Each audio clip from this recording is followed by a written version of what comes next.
Thank you. All right, hello everyone. This is a meeting of the Greenfield School Committee here in Greenfield, Massachusetts. We are at the John Zon Community Center at 35 Pleasant Street.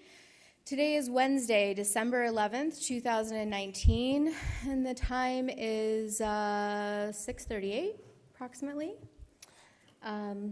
Is there anyone in the audience that is recording today? All right. GCTV is recording and broadcasting live. Thank you, GCTV. Secretary Ekstrom, can we please have a roll call? Member Hollins? Here. Member Martin? Here. Member Johnson? Here. Member Karen? Here. Member Nunez? Here. Member Ekstrom, we have a quorum. Thank you. All right, so let's start off with approval of draft minutes. There are 4 different draft minutes in the packet today, so we're looking for motions to enter these into the record. Let's start with September 9th. Susan? Move to approve the minutes of Monday, September 9, 2019. All right. Is there a second? Second by Member Karen. Any conversation on that? Member Hollins? At the bottom of the first page, the third bullet, we were talking about, we voted to talk about personnel costs, and the third bullet just says costs to city for insurance, retirement for school staff. I think that discussion was the increased cost. We know that the city pays retirement benefits, but I think that whole discussion was about what was the level of the increased cost, not just, it's a minor detail. And above that, under the budget update, I don't disagree with the content, but it says we will use $400,000 in revolving funds to balance. And we don't really use the $400,000 to balance. We just use $400,000 of revolving funds in our budget. It's not like we create a budget and then balance it. So I just thought it was a little unclear what we. I think, so my recommendation is we'll include using $400,000 in revolving funds, period, eliminate to balance. And Where is that? The first page under 3A, first bullet. Okay. Is anyone opposed to that? And to add the word increased costs to city. Okay, just a second. Just to clarify, that was discussing 400,000 additional in revolving funds. It wouldn't be accurate if you said the budget will include 400,000 in revolving funds, period, because we had already budgeted much more than that previously. So I support clarifying the intent, but that is not the full amount of revolving funds in the budget. So should it be corrected to say we'll include using an additional 400? Okay, thank you. Sure. Everyone okay with that? So Okay. we'll include using an additional 400K.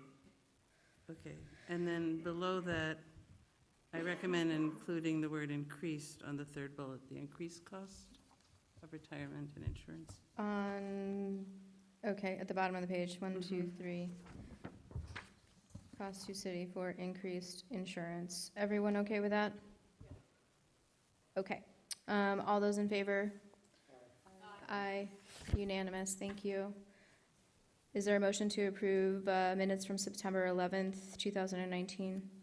Move to approve the minutes of Monday, September 11, 2019. Thank you, Member Hollins. Is there a second?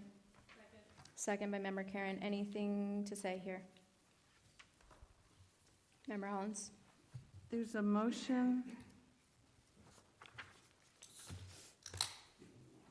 Are these the minutes where you have a motion? Excuse me. 1 second, I'm sorry. I have no correction to these minutes. Okay, anyone else? Okay, all those in favor? Aye. Aye, thank you, that is unanimous. And is there a motion to approve minutes from September 16th, 2019? So moved. Moved by Member Ekstrom, Second. second Member Hollins. Any conversation here? Okay, all those in favor? Aye. Aye. That is unanimous.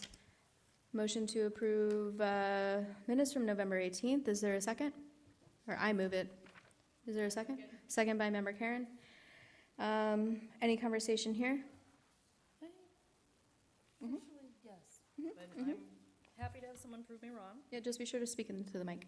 I'm happy to have someone prove me wrong. I don't see a vote to approve the tentative agreement and move it along anywhere. I don't see a motion to approve our tentative agreement for Unit C and move it along to the next steps anywhere. I could be wrong. I'm not happy to be wrong, but I could be wrong, and I don't see it in the minutes.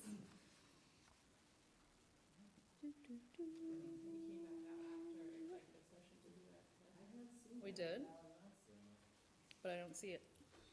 There's another packet. Do we want to double check in there?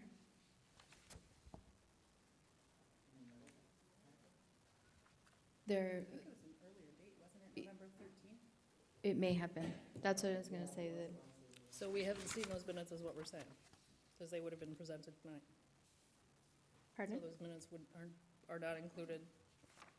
We do not have those minutes from the meeting on the 13th. Well, we can also move to table these and double check. But we see a record ma'am. here of the draft minutes of the 13th. Pardon? Yes. They do. Perfect. You just double check that? Got it. Okay. Yeah, just and I wanted s- to confirm, because, I do see that in the meeting document section on page 3 of the document in front of us. Yep, we did. Mhm. all right. That's thank why they you. were included on the You 18th. are correct. Thank you. I appreciate it. Got it. Okay. Any other, yep, Amron?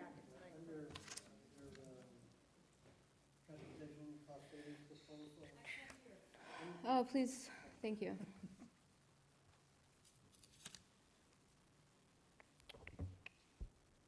Under the transportation cost savings proposal, going through from page 1 to page 2, there is no indication that there was a conversation on procurement practice, and the discussion had taken place when I asked how the vans were being procured.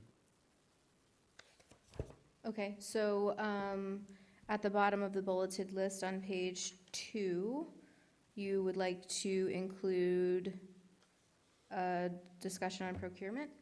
It would have been under the bullet points, Susan? Right, under the bullet points. That there was a discussion on procurement, and the procurement was that it was sole source, and that's how the vans were purchased. Is that accurate?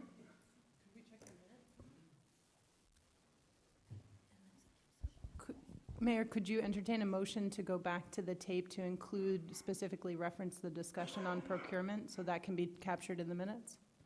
Sure, that would be That's a good fine. idea, great. Sure, it's on film. So, I would move to table the minutes of November 18. all right, is there a second? Second. All those in favor? Aye. Aye. So we'll review procurement on that. I had another issue. If you want to just Share it. forward later. it to the superintendent, because it's tabled now, so we can wait. If it's a language thing. Okay. Thank you, everybody. So moving on to public comment. Is there anyone here from the public that would like to comment today? I see one person. Is there anyone else that would like to comment? 2 people. Okay, great. If you could just come on up to the mic. I believe that it's turned on. Either one of you is fine. You have 3 minutes to speak. If you can state your name and address, please, for the record. And can someone keep the time? Katie, Karen. Are we looking at me? Love it. Thank you. Hi, my name is Paul DeMarco. I'm with the Massachusetts Teachers Association. I'm a resident of Shutesbury, Massachusetts. I'm addressing the school committee, requesting that the school committee recommends the town council to approve the mayor's appropriation request, but that the town council fully fund the Unit C contract out of existing city reserves. That's it. Thank you. Thank you. Counselor?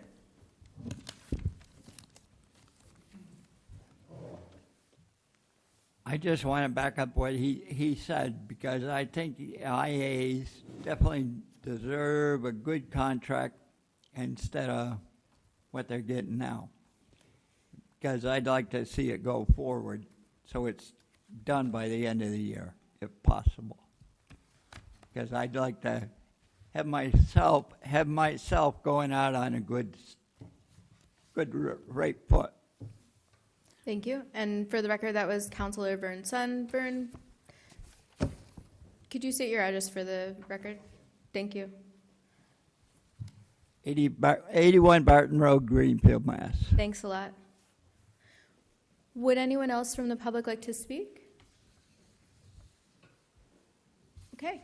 Seeing none, we will move on to the committee reports. Yeah.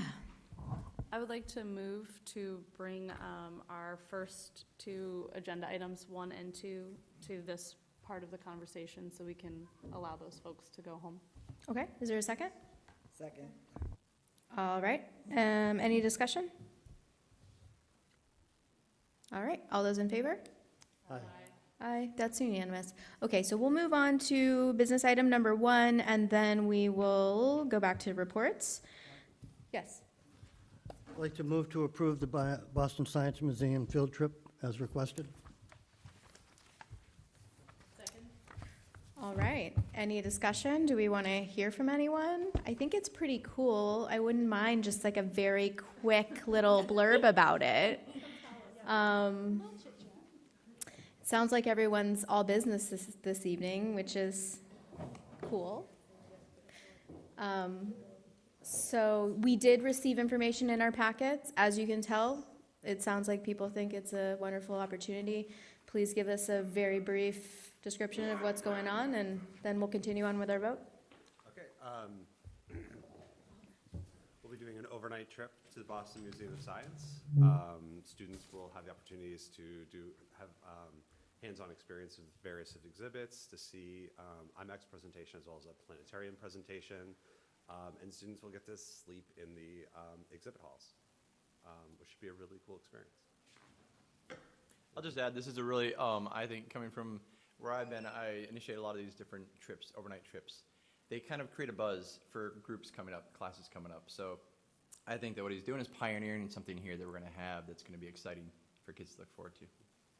Cool. I mean, I'm excited. It's a real night at the museum. I would sleep in the shark room, just saying. Yeah? So I just want to clarify for folks that may be listening at home and not looking at the information in front of them, this is for the 7th graders, and they're going in 2 different groups. Oh. So half of the 7th grade will be going on one trip, and half will be going on another trip. You've made a commitment to at least a ratio of 1 chaperone for every 5 students, but you may have more by the time that the trip comes around. And mostly this is made possible by our expanded learning time grant, which really aligns with the goals of what they're doing. And what really excites me is that every 7th grader by the end of this will have shared a common experience, but also there are many students that wouldn't otherwise have an opportunity to go to the Museum of Science in Boston, but especially to have that kind of overnight opportunity is a something that I think students can look forward to, get excited about, sort of a social and learning opportunity at the same time, and that will bring the class together and continue to create that community that's been building. So thank you. The other thing I'd add too is that the PTO were so happy to jump on this. I mean, they already gave us the deposit for our transportation. So, I mean, as soon as they heard about it, they were all over this. And so it's nice to have that support as well. That's it. Thank you. Super. Thank you very much. Are there any questions, comments, anything? Member Hollins? I wanted to say I think it's terrific, and I think I read recently that the Boston Museum of Science is one of the top-rated science museums in the country. Just got some award or something. But what I wanted to say is that the state has guidelines for overnight trips. And a couple years ago, we revised our policy to align with the state requirements, what parents have to be told, and all sorts of things. It's all outlined in our policy with guidelines. And I noticed that when recently the Spanish department was requesting their trip, they had a form this year, and it had every requirement of the policy in the state, and then they filled it in. And this is a great brochure, but since the trip is in April, it doesn't answer all the questions of our policy on, parents, are parents going to be told this, and is the bus going to do that? And anytime we take children overnight, anywhere, our responsibility is huge, even if it's fabulous. So I did notice in your write-up, you're aligning with the turnaround practice, which is great, but I would feel more comfortable if I knew you were aligning with our specific policy when you take children out overnight. Superintendent. So the form that was created this year is an internal form that's used for planning, and the folks organizing this trip did complete and fill out that form. That form came to me as part of our review, and then we provided that information to you. So I can assure you that we've reviewed those practices and policies as part of bringing this forward. We don't necessarily include it. It essentially says, I've reviewed the overnight guidelines. I've reviewed, and it's an assurance that those steps have been taken as part of the pre-planning before it can come to the school committee. So that has been undertaken and has been done. Thank you. Any other comments? I don't know if there's a shark room, but the dinosaurs are amazing. Okay, all those in favor? Aye. That is unanimous. So thank you. Have a wonderful time. Thank you.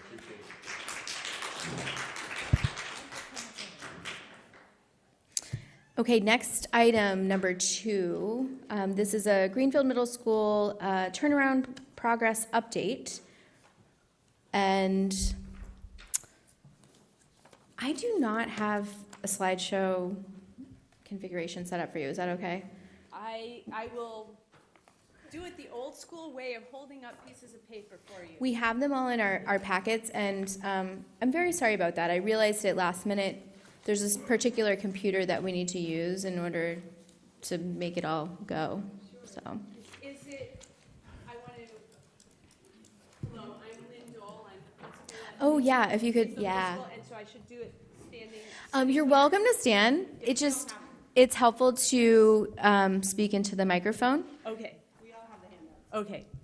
Yeah. Viewers at home can visualize this. One was just given to GCTV, and Philippe is pretty phenomenal about trying to ensure that the viewers at home are able to see what's going on. So I think he's working on that too. Just a reminder, we post our packets online as well. So if you're looking at home, you can go to the school committee tab on the gpsk12.org page, and you can see everything we're talking about tonight. All Thank you.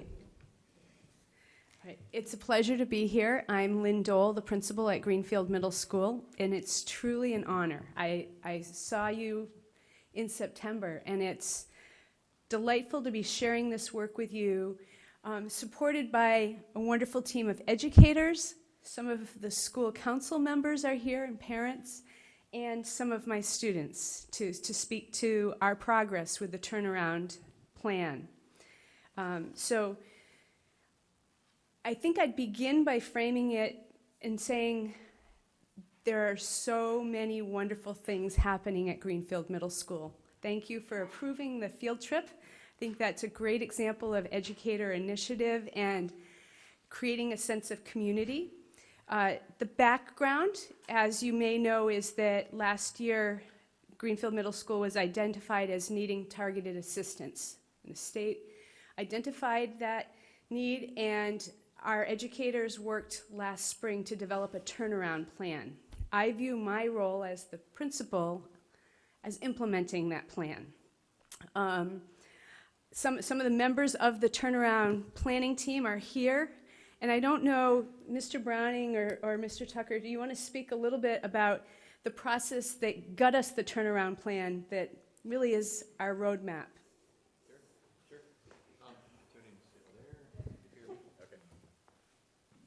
Yeah, I can just tell you a little bit, and some of this is a little bit of a review from when we met with you last spring. So after we were identified as a school that needed this assistance, there was a team from the state, System of Support, the SSOS, that were assigned to us, and they really were a team of coaches, and that's what they've done throughout this whole process. So they started by helping us identify where we needed to go, how we put this plan together. They worked with Ms. Fenimore to set up some meetings with some community stakeholders as well, so we can get input. Then they helped us to put together a team. We had 16 of us that were both administrators and teachers to really get down to the nuts and bolts of this plan. And then from there, we presented it to the state, and over the summer they approved, and then came Lynn. That's Thank you. Yeah. Thank you. And I don't know if there's anything more. I think that's fine for Okay. now. I'll bring you back up. Thank you so much. So the turnaround plan has 4 main practices that I feel like all of the work we do weaves them together. Shared leadership is a really important component of that. Intentional practices for instruction, student supports, and I would say most importantly is school climate and culture. When I think about the school climate and culture, I think about it being a welcoming, inclusive place for everyone. I felt welcomed by the school community, and we want it to be a place where our parents feel comfortable coming, where our students obviously feel comfortable coming, and where our educators are proud and enjoy their work. So I'd like to share some data that's, I think, really positive, that our teacher attendance is already showing some really positive, 36% reduction in teacher absences in the first trimester comparing this year and last year. But really the meat of it is the work that our educators do together and with our students. So I'd like to invite Kara McColgan as one of our teachers to just share what that looks like for her. So I'm Kara McColgan. I'm a 5th grade teacher at the middle school. This is my 3rd year at Greenfield Middle School, but I've been in this district for 9 years. And so this year, what we've done is totally re-establish our approach to teaching. And we've done that in kind of 2 major ways. One of the things that we've done is we're piloting co-teaching, which has completely reinvigorated the way that we're approaching teaching. We are working in a classroom with 2 adults, which the benefits are exponential. One of them is student-teacher ratio. There are a lot of children in our classrooms, not anything extreme, but there's, I have 20 students sitting in front of me, and I want to meet all of their needs. And so what we're doing is we're using this inclusion classroom model to be able to show or to work with smaller numbers of students. So my co-teacher and I, the special ed teacher and I, are teaching math together. And we have lots of different models that we're working with. We actually are doing professional development, which has been super empowering to kind of have somebody to bounce off of and work next to, and I'm learning from her differentiation skills. And so we're doing some really powerful work with co-teaching in 2 of our math classes. The other thing that we're doing is team teaching in 5th grade, which is a kind of, the way that I like to think about it is this great bridge between that elementary model, you're with your teacher all day long, you're really close-knit class, which is great for the little guys, but as we move into 6th grade, they have 4 teachers. It's a lot of adults to get to know, and so one of the things we're trying to show them is that, you can move between these classes, we can be structured and prepared and still, be able to move about a building in a really safe and responsible way. And so we're trying to work hard on giving them that movement as a bridge to that 6th grade 4 teacher model. And so these 2 changes have really dramatically changed how I'm approaching teaching. I can focus on my content area. So I'm doing math and science, my co-teacher is ELA and social studies, and we can have these really driven conversations within our teams of those content areas. So it's been really, really powerful to kind of have that ownership of the content that we're teaching. So just wanted to share that with you all. And we're trying a lot of different strategies and bouncing ideas. So it's been a really, really positive working space, which I think is what's helping that staff attendance. You know, I want to come to school. I want to see what we're doing in our math and our science. So it's been awesome. And I want to share something, kind of a specific thing that Kara did. Kara and Anna Markevka and I attended a Saturday math workshop at Mount Holyoke College about a month and a half ago. Mm-hmm. Kara and Anna came back and took the ideas and put them into practice in their classroom with number talks.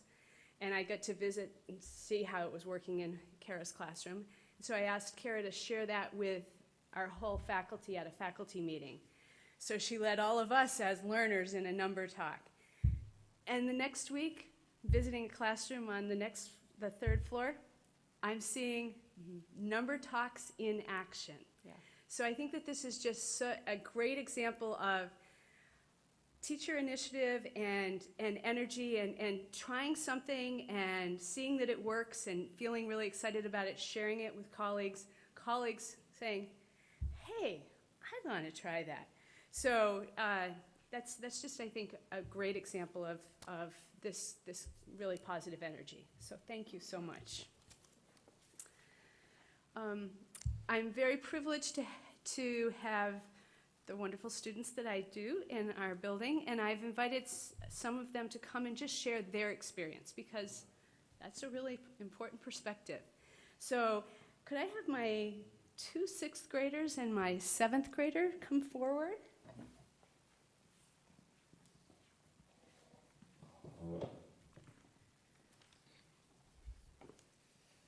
And I wonder if you just want, I know that you've got something written and maybe you want to get started with it and then others can join in. Does that feel comfortable? Hi, I'm Josiah Buford. I'm a student at GMS, and in GMS we have many different programs such as music, robotics, and equestrian, and more. And these programs have helped us students to showcase our many different talents and skills. It gives kids the opportunities to participate in these programs that we wouldn't be able to learn outside of school.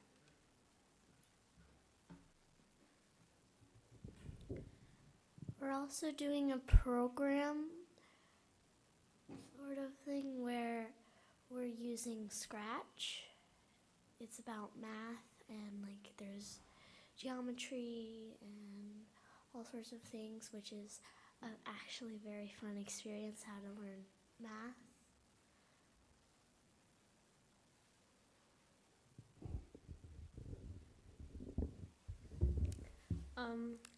My name is Paloma, and I've been a student at GMS for 3 years.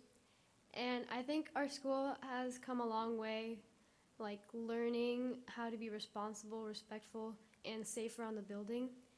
Our school offers a lot of choices, and we get to have fun, and we have like a lot of fun things for students and like concerts and stuff like that, and yeah.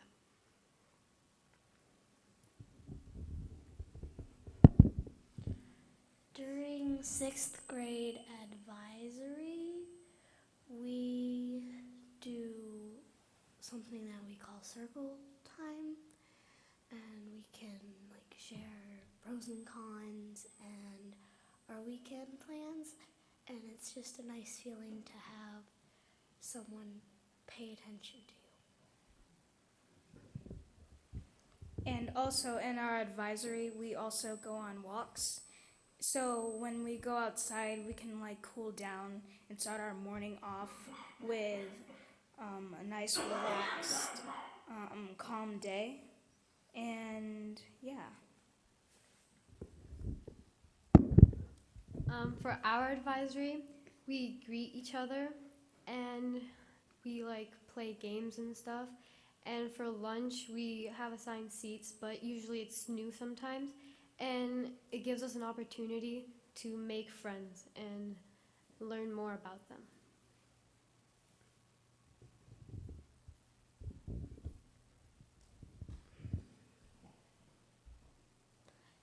Sixth grade also has assigned seats during lunch, but just like Paloma said, it's the same opportunity. Thank you all for speaking. And I want to maybe decide, do you want to share about your plan for the after-school club and how that's evolving? So I would like to make a club that's called Writers Act. And after school on Thursdays, we would go to the theater room and we would like split up into two groups, one for writers and one for actors. So writers are able to write scripts for the actors to perform in front of like maybe different types of grades and like experience the thrill of like creating our own scene scripts and all of those. And we're starting after break in January, and we're developing more details on it. And for the actors part of writing act, you get to like act out your peers' writing and ideas that they have. Sounds like a lot of fun. Thank you so much for coming to talk to us. We don't always get to have student visitors at our meetings, and it is just a delight. And I want you all to know that you are very professional coming in here and telling us about your experience. It's really, really nice. So thank you so much. Are there any other final comments from our student representatives? Okay. Thank you. Yeah. Member Ekstrom, do you have a question for the students? I actually have a comment for you ladies. So my son is Sam Ekstrom, and he likes to play magic. I see a smile. You must know who he is. And he likes to play magic, and one day he came home and said to me that he wanted to start a magic club after school. So he was adamant and assertive and made that happen, and I don't think that there's any reason that you can't make yours happen as well. I also want to say that he didn't have a permission slip to stay home after school, and so he got sent home, and he was a hot, angry man, and I said, well, you should have had the permission slip, and that was the end of that. So remember your permission slips for everyone. Go girls, you got this. Super. Thank you.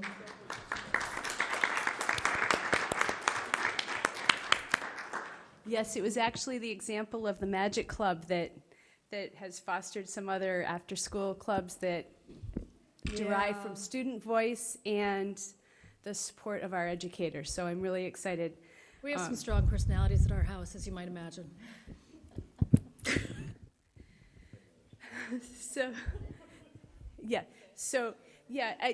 Now that I realize you have the PowerPoint, and rather than me going through each page, are there questions that you have that I can answer?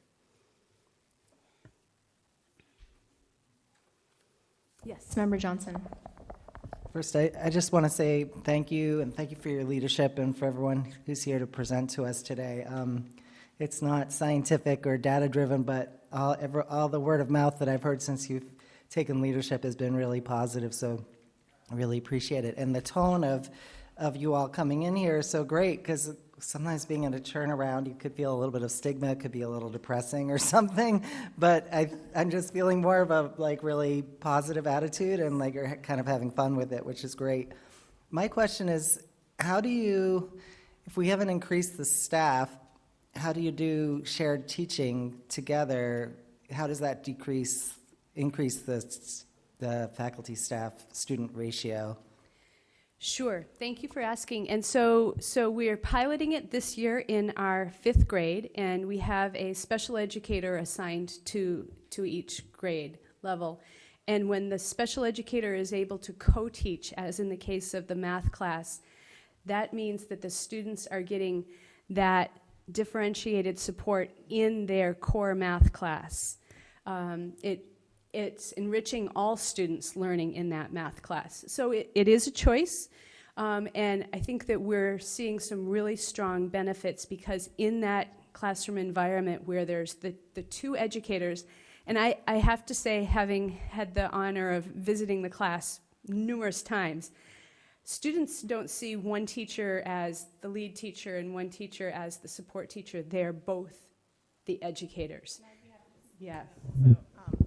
So one of the things that we've had over the last 2 years was this kind of pull-out math program. So I had students that would leave my classroom, and it really takes away from that community feeling.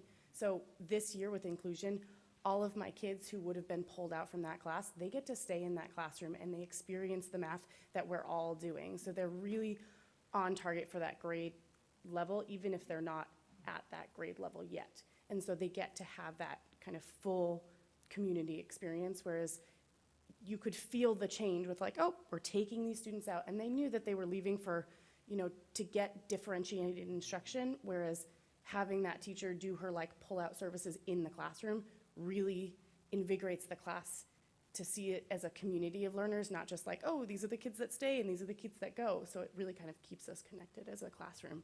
So I found it a very positive experience to have her in the classroom with that.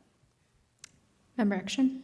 And just sort of as a backup to that, there's a lot of data that supports having special needs students rather than taken out, I don't want to say included or pushed in, but rather than being removed from a classroom for a differentiated teaching style, special needs students glean a lot more and they have a much tighter community. And so that makes a huge difference. I want to support the comment that was just made and also add that the research indicates it's positive not just for special education students, but for all students in the classroom. And I think that's what you're hearing from Ms. McColdigan about the community that it creates. So it's really about how resources were deployed, and this was very intentional, and a lot of this was in the planning phase last year.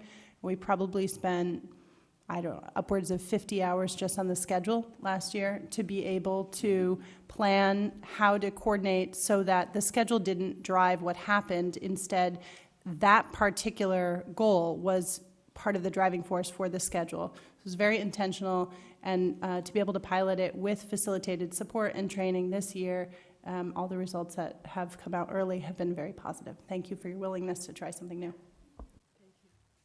Could you tell us a little bit about the work that you're doing around social emotional learning? And I'm not sure what page it is, but about a needs assessment?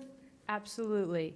So one of the supports that we receive from the state in our turnaround status is the support of the statewide system of support experts. And one of those is an experienced special educator who's been working with our student support staff, our counseling staff.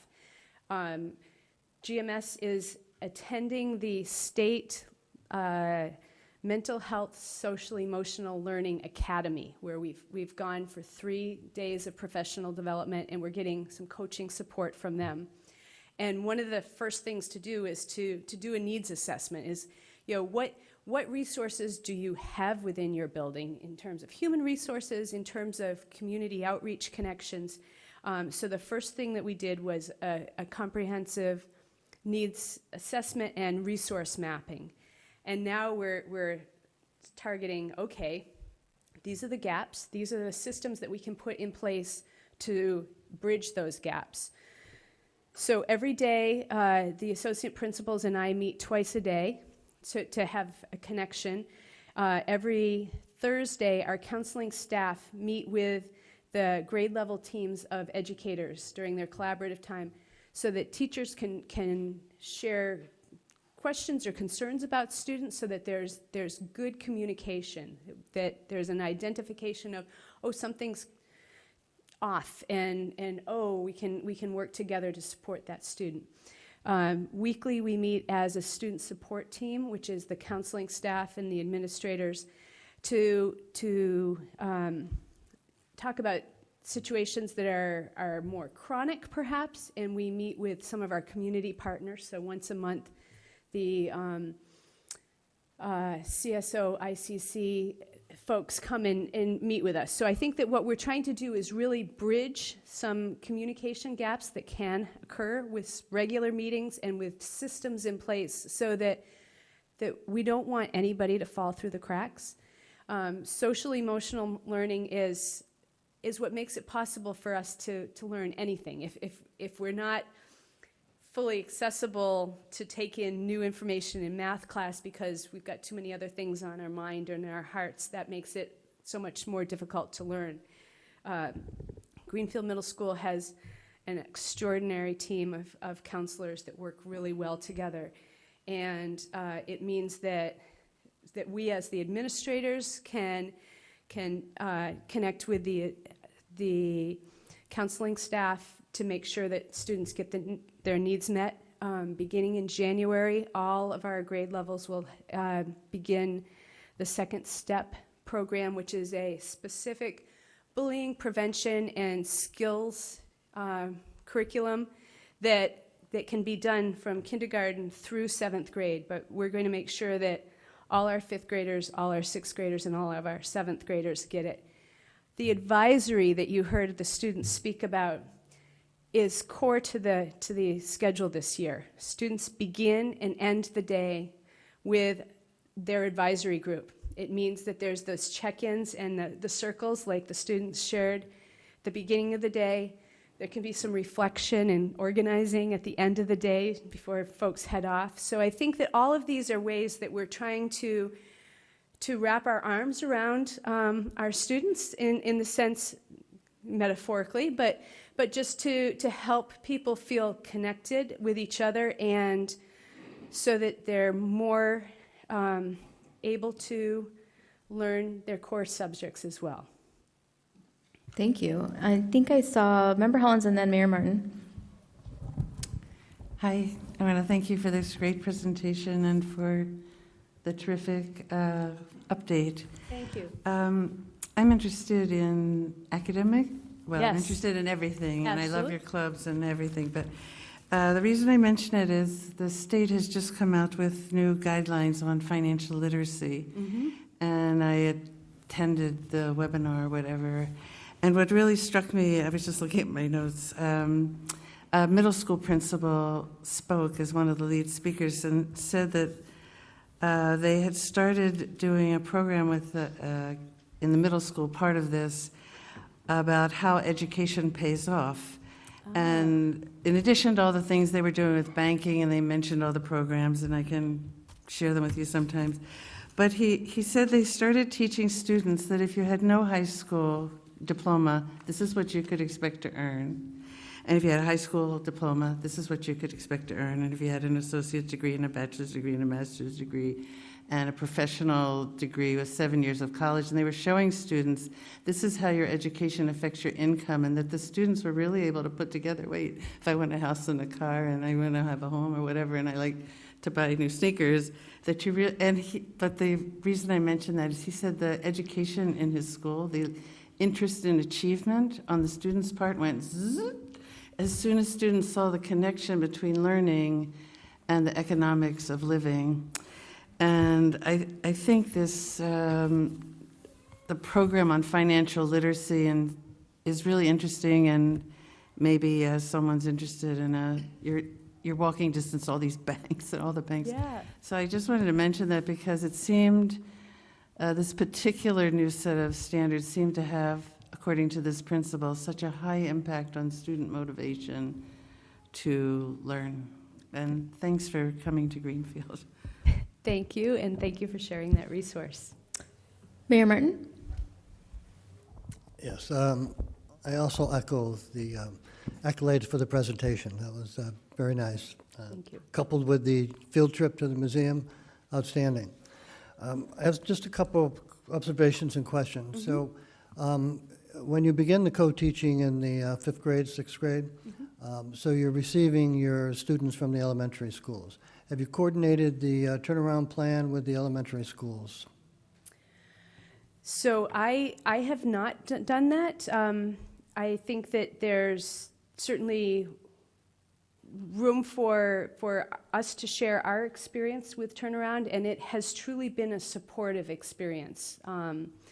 But I have not so far done a lot of bridging the gap from the elementary to the middle school. But I can see the value of that for sure. Is there also some coordination with the curriculum, bringing in the civics programs in 5th, 6th, and 7th grade? Yes, absolutely. With the, you call them the, what are they, the 4 strongholds or the 4? Sure, 4 turnaround practices? Yes, yes, exactly. So Yeah. I didn't notice any expected outcomes. So, for instance, with the SEL, is there an expectation in decreased discipline or suspensions and bullying? And what is your expectation after a certain period of time? Yes, so monitoring our progress is an important part of the work that we're doing with the turnaround program. In February, an outside team is going to come visit the school, and they're going to do the same sort of in-depth analysis as outsiders looking at the school, talking to people, and compare it with what they did last year. So before I came, there was a visit as part of the turnaround process, and so I think that's going to be an important marker of comparing the data from last year, the data from this year. More holistically, we're planning to do some focus groups with our students in February to again compare the results of some focus groups that were done last year in the development of the turnaround plan to compare how students are experiencing the school this year. There's a lot of data monitoring that's built into this, in the sense that we start every year by having our students do some testing, NWEA map testing, and we'll do it again in January and look at the progress. One of the things that we've done in our focus on building writing skills is earlier in the year, we had all of our students take a sample MCAS writing prompt, and our educators scored it and looked at it and noted patterns that needed improvement. And so a lot of what we're doing in our writing instruction is based on what we saw as the needs, and we look forward to doing another writing assessment in the spring to just see that growth. So there's a lot of measuring through data that I think will support what you're seeing kind of qualitatively. You've heard these anecdotal experiences and the good feelings that we're having. We'll look at the quantitative data that supports some of those changes that we're making as well. So one last question, and thank you for that answer. Sure. A turnaround kind of connotes a U-turn somewhere. And so when do you get back to the no need to turn around anymore and just move forward? Oh, that's an interesting visualization of it. I think that we are on our way. We're seeing this as an opportunity to use resources and use our internal resources in new ways. And so I really feel like we're on this trajectory, this kind of like taking flight in positive ways.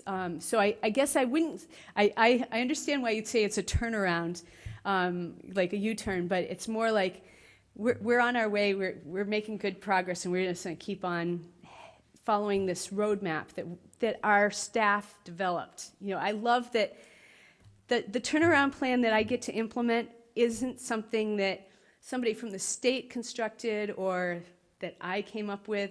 It's what our educators came up with through their data analysis last spring. So it's our faculty driving our progress forward. Thank you. Thank you so much. Any final comments, questions? All right. And it's my understanding that there's no vote or anything needed here. This is just a presentation to tell us about what's going on. Super. Thank you to everyone for coming. Thank you very much to the student ambassadors again. You're phenomenal. And gosh, I'll have to tune in to see how the field trip goes. Starting to get sad. I hope there is one. Thank you.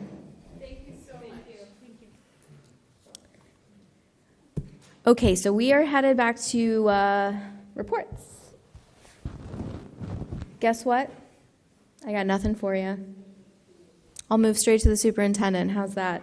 Oh, actually, I'm joking. So we have a meeting on Monday, and we generally schedule that starting at 5. I'm suggesting a 6 p.m. start time. Does that work for everyone? Nah, I know. So much for ignoring your phone, right, Glenn?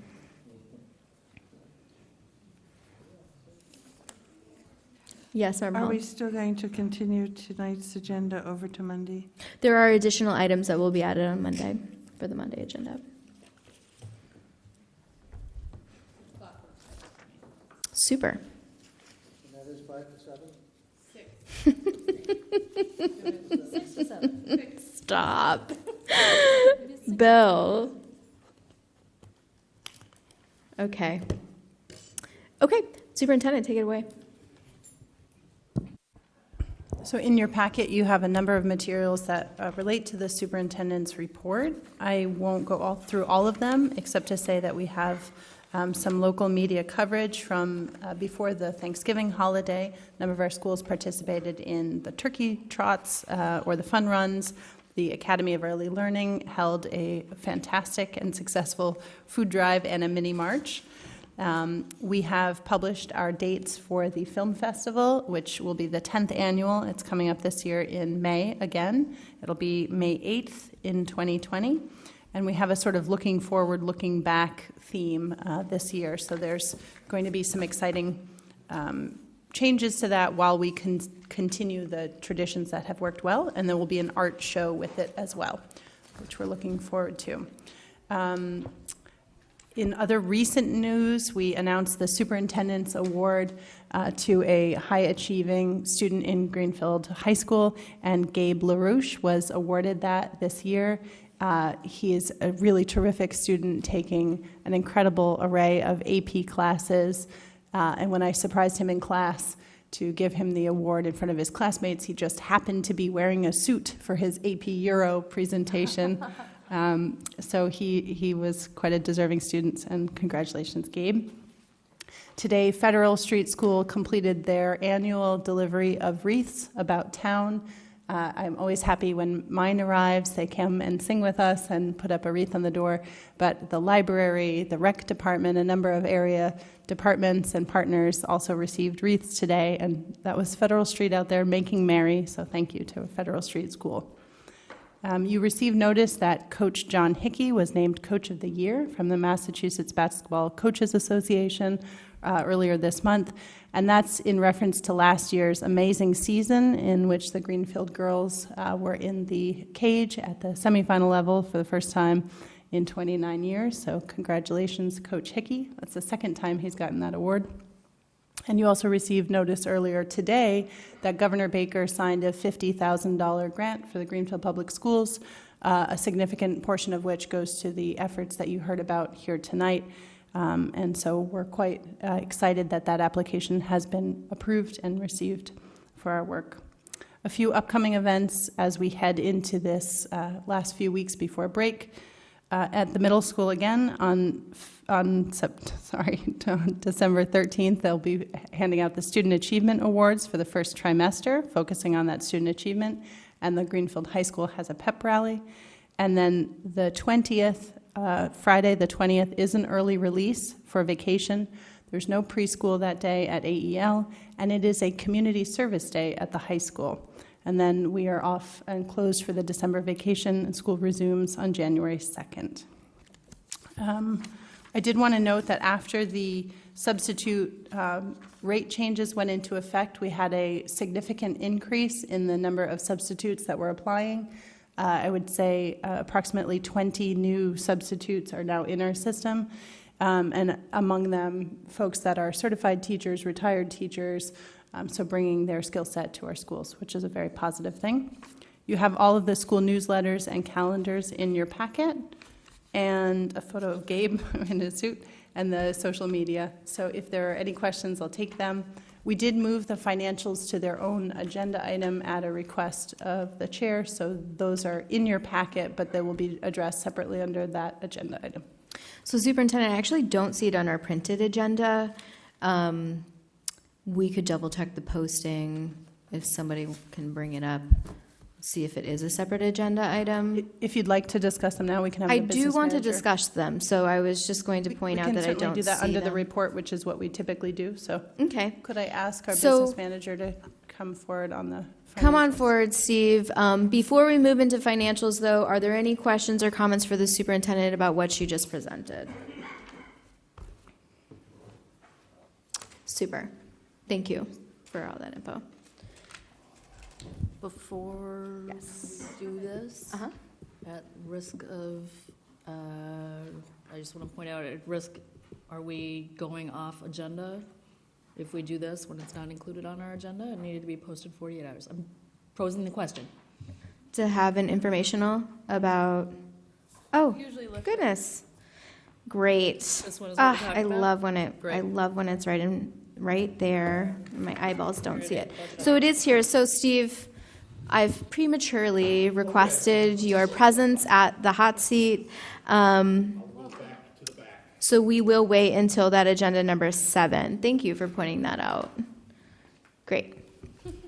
Nonetheless, though, I do believe that we are able to receive informational items. Generally, with the open meeting laws, if there's anticipated vote on anything, that it becomes an issue. I see Member Holland's hand. What's going on over there? I just think if we're going to have a budget presentation, it shouldn't come in under superintendent report. I think putting it on the new business or old business is best. Okay, Member Hollins, just for the record, I missed the item on number 7, so it's actually number 7 on our agenda, Right, and see I it. overlooked it. Okay, thank you. So the next thing is a subcommittee referral. Member Ward has been pressing this. This was something that came up in subcommittee, and the committee, I recall, did not want to take it up. We could not find a record of it, so it's here again for our consideration. Would the committee like to refer to subcommittee an audit of nursing facilities? What does it mean? That's a good question. I think generally with an audit, there's a review of the facilities that our nurses generally engage with. Mayor Martin? Thank you.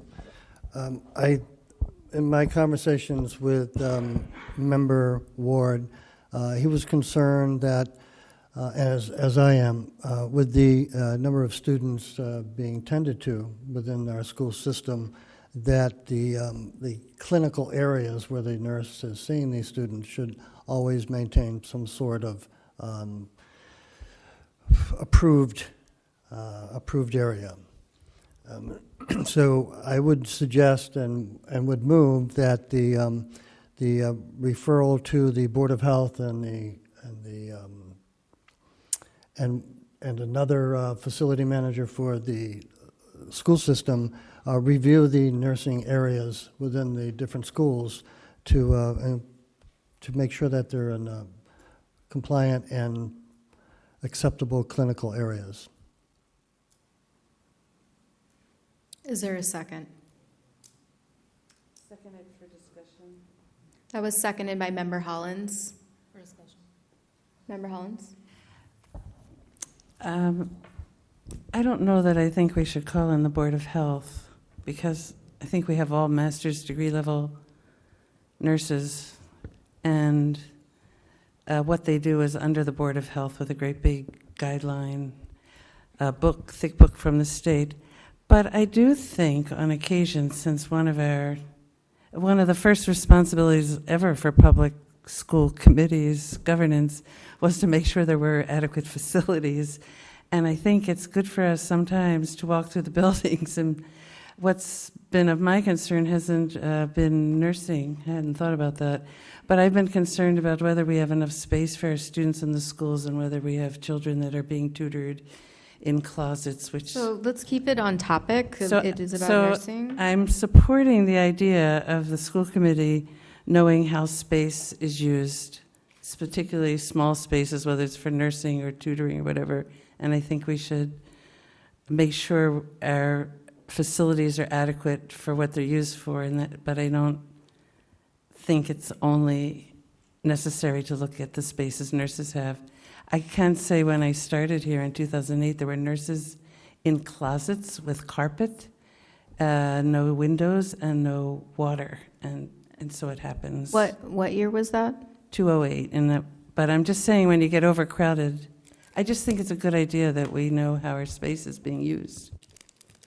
I see Member Ekstrom, and also just for the record, I don't believe that we are overcrowded. Member Ekstrom? I'm actually just curious what the real drive behind this is. Is this related to HIPAA laws? Is this related to some public indication of underservice? I mean, just by virtue of my kid, I see a whole lot that goes on in the nurse's office in several of the schools. And so I'm curious what's driven the question. The motion? Yeah. And the motion. Okay. Because they're different. Yeah. So I see you. I think my concern is certainly with HIPAA, and that there's protections for every student that should be protected. There's also, I think we all can agree that the school season is also flu season, and there's also other, number of bring home germs that many families suffer through, including mine. But there's also the opportunity for cross-contamination. Every nurse has their own private license, and they are responsible for that license if they are by their employment forced to work in an area that can't meet the confines of the privacy laws and the environmental laws that are rather environmental conditions that they would be involved in, then it should be reviewed. I don't see any problem with having the nurses come before the school committee to say, yes, I'm fine, everything's good, and I'm maintaining all my protections as an RN. Secondly, I would remind the school committee that nurses are our responsibility. So I saw the superintendent's hand, and then I see Member Karen, and then I just want to remind the committee that actually this was going to be a very short business item to refer to subcommittee if we wanted to have further conversation about it. And right now we do have a motion on the floor to, rather than investigate, the motion was to invite the Board of Health to review. Was there another component to that I missed, Susan Farber? Thank you. So, Superintendent, do you want to comment, and then Member Karen? Member Karen first. I think that we need to back up a step and send this to subcommittee and have the subcommittee have the nurses come and report to them, and then we can report back. And if you guys still feel like there's a bunch of unanswered questions, then we can take the step to go to the Board of the Health or the facility managers if that's where we need to go. But I don't think we're at that level. This was more of just a general consent question. The way I understood it, let's make sure they have everything they need. I don't think we need the Board of Health to do that. I think the nurses can come report to us. We hold that we know who has licenses. We keep on track of that. That's our job, the superintendent's job. So, thanks, Member Karen. Would you like to comment? Sure, I support our nurses having the equipment, the facilities, and the supplies that they need. If there's interest in the committee providing an updated report, I'm happy to either investigate this and bring it back to subcommittee or have nurses come and speak to subcommittee. It would just be helpful if there was a clear agenda item so we can gather the information and bring it back a report. We don't have anybody in closets with carpets. Okay, so there is a motion on the table. Are we clear on what the motion is? That was put forward by Mayor Martin to invite the Board of Health to review along with another facilities manager. Okay, all those in favor Of the motion or calling the question? of the I w- motion? If the second agrees, I'll withdraw that motion and refer to committee for Health and safety and facilities. investigation, or rather, not investigation, that's just wrong. Just have a review of the nursing facilities in the school system. Is there a second? Second by Member Hollins. Okay, all those in favor? Aye. Sure. That's unanimous. Thank you. Okay, next item. School committee member attendance and stipends. So in your packet, there's just the one sheet on information about the town charter. Basically, I need to report to our payroll staff on school committee attendance as it corresponds to any changes to, as it corresponds to any changes to our stipends. So I requested that Secretary Ekstrom put together an attendance sheet. So that is also before you. Please do be aware that executive session is listed as a separate meeting, and that is not how we generally think of executive session. The question here is about halfway through the year, we decided to add on second. Yeah, what's up? Can I speak to why I included that? In just 1 second. So about halfway through the year, we decided to include a second meeting per month, and that second meeting technically is a special meeting. However, it has been treated as a regular thing. So I am asking if we want to consider our special meetings as a regular meeting, or whether we should just be looking at the second Wednesday of the month attendance as it corresponds to stipends. Does that make sense? I see Member Johnson. At the orientation I went to for school committee members, this kind of question came up, and the folks at Mass kind of cautioned about prorating stipends and the kind of different legal issues it can run into. So I'm just wondering if maybe we want to have you discuss with council rather than have us weigh in, because I'm not sure I really have the expertise to decide what quote unquote counts towards as a special attendance. Meeting? I think that may be more of a legal question. Okay, I see Member Hollins. Yeah, if there's something in the city charter about,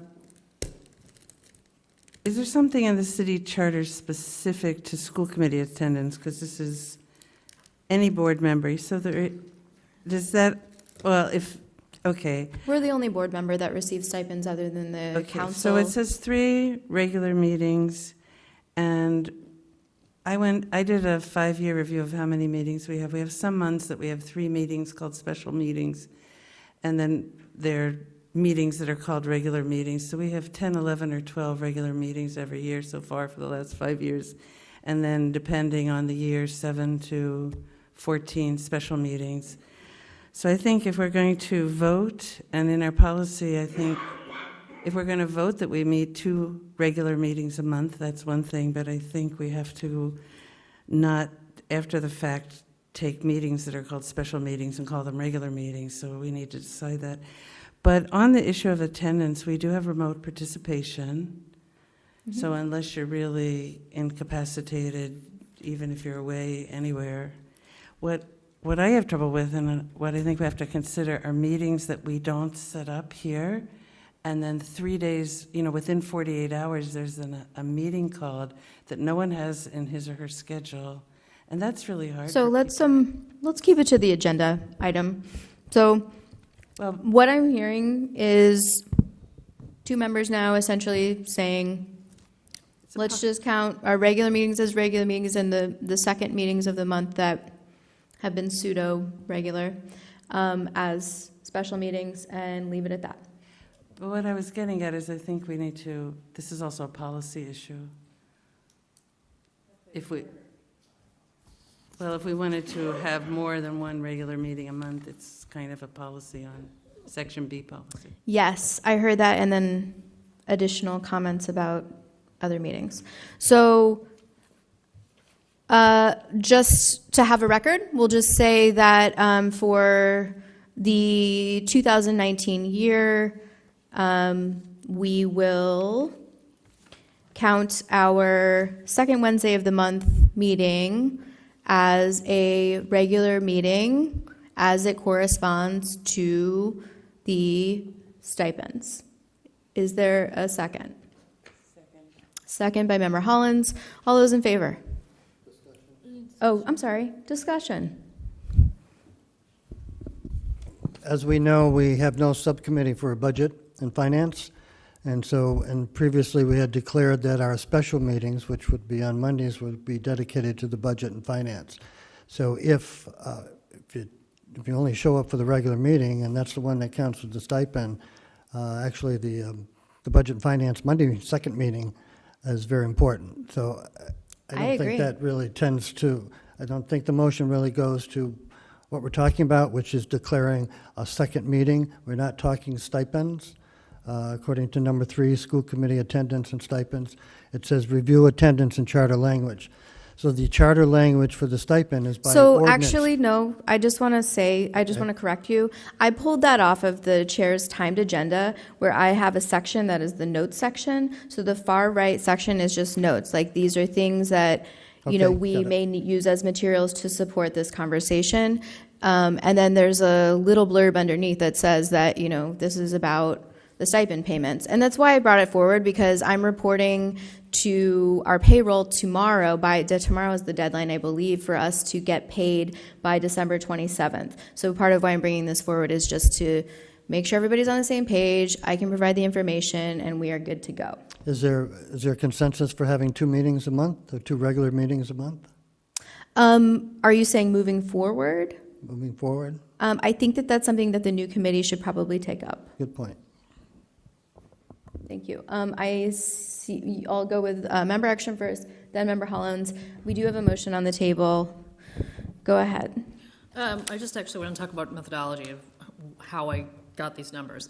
I went through all of the approved minutes, or let me restate that, or the pending minutes, since we approved some of them this evening, and took the numbers from there. There has been more than one occasion that people have not attended executive session, not because they have recused themselves, but they have chosen to not attend, which is why I haven't included that here. I just thought that was an important note. Okay. Because in my little world, that makes me, I think you're shirking your responsibility, but that's just me. We all can say we don't agree, and that's fine. I just presented the information. That's all. And Member Hollins? Just a closing comment. I agree with the mayor. We either have to have budget subcommittee, or we have to meet and have the meeting we said we would have on budget. The issue why we can't use it this time is we have warned those meetings as special meetings. That's the complication. Thank you. I just agree. I mean, I agree. I feel like, with a little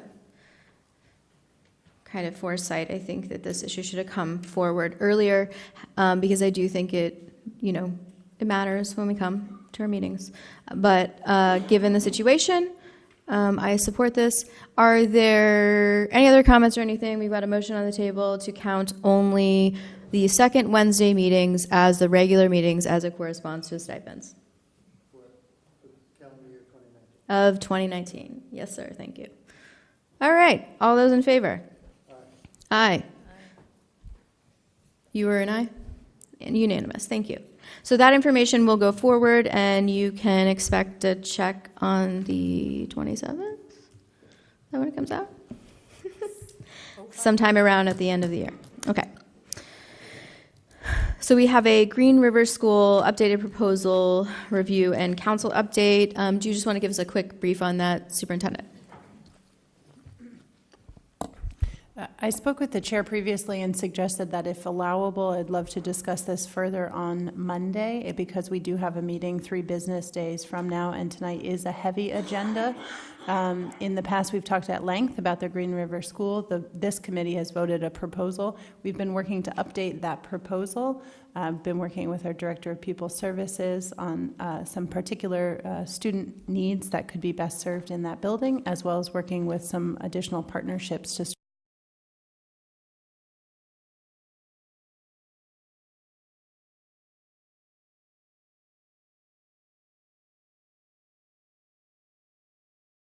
Is there a second? Okay, all those in favor? Motion to table the Green River School plan review.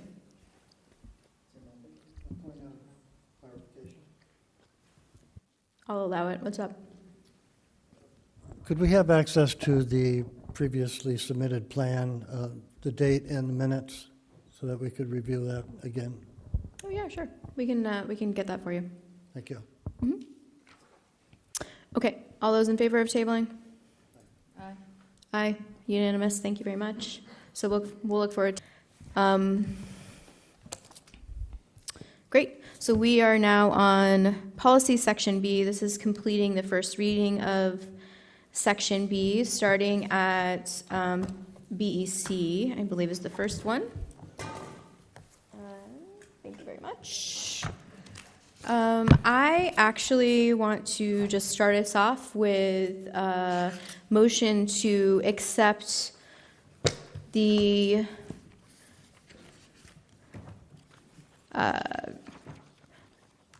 rest of policy section B, starting with BEC and ending with BK. To accept this as a first reading as presented. Second. Seconded by Member Johnson. Is there discussion on this? Member Hollins? Since BE is school committee meetings, why don't you just start with BE? The next one is BEC.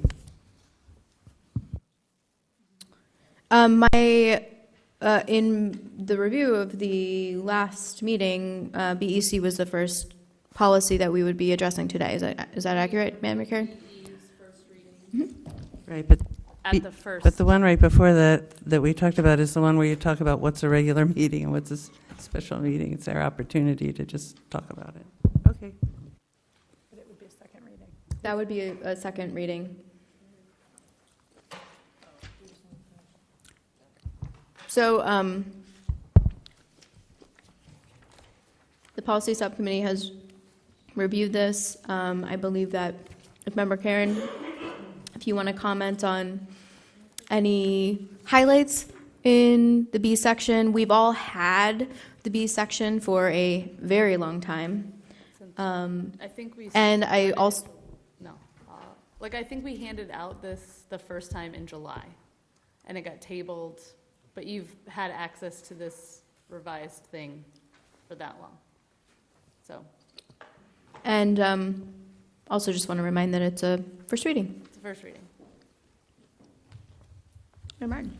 So certainly we've had this since July, maybe sooner, but we've never had a good conversation as a whole committee. And am I to understand the first reading is just a first reading and we discuss this at the second reading? Is that correct? We've sort of, in the past, we've done it both ways. That at the first reading, you brought up questions, we brought it back to policy, so that for the second reading, if I didn't have a clear answer, I had a clearer answer by the second reading. So if there are specific questions right now that I am open to it, if we don't start making a more streamlined process for this, and I don't want to shortchange anybody's time of reading and learning and asking questions, that's not what I'm saying. This is going to take forever.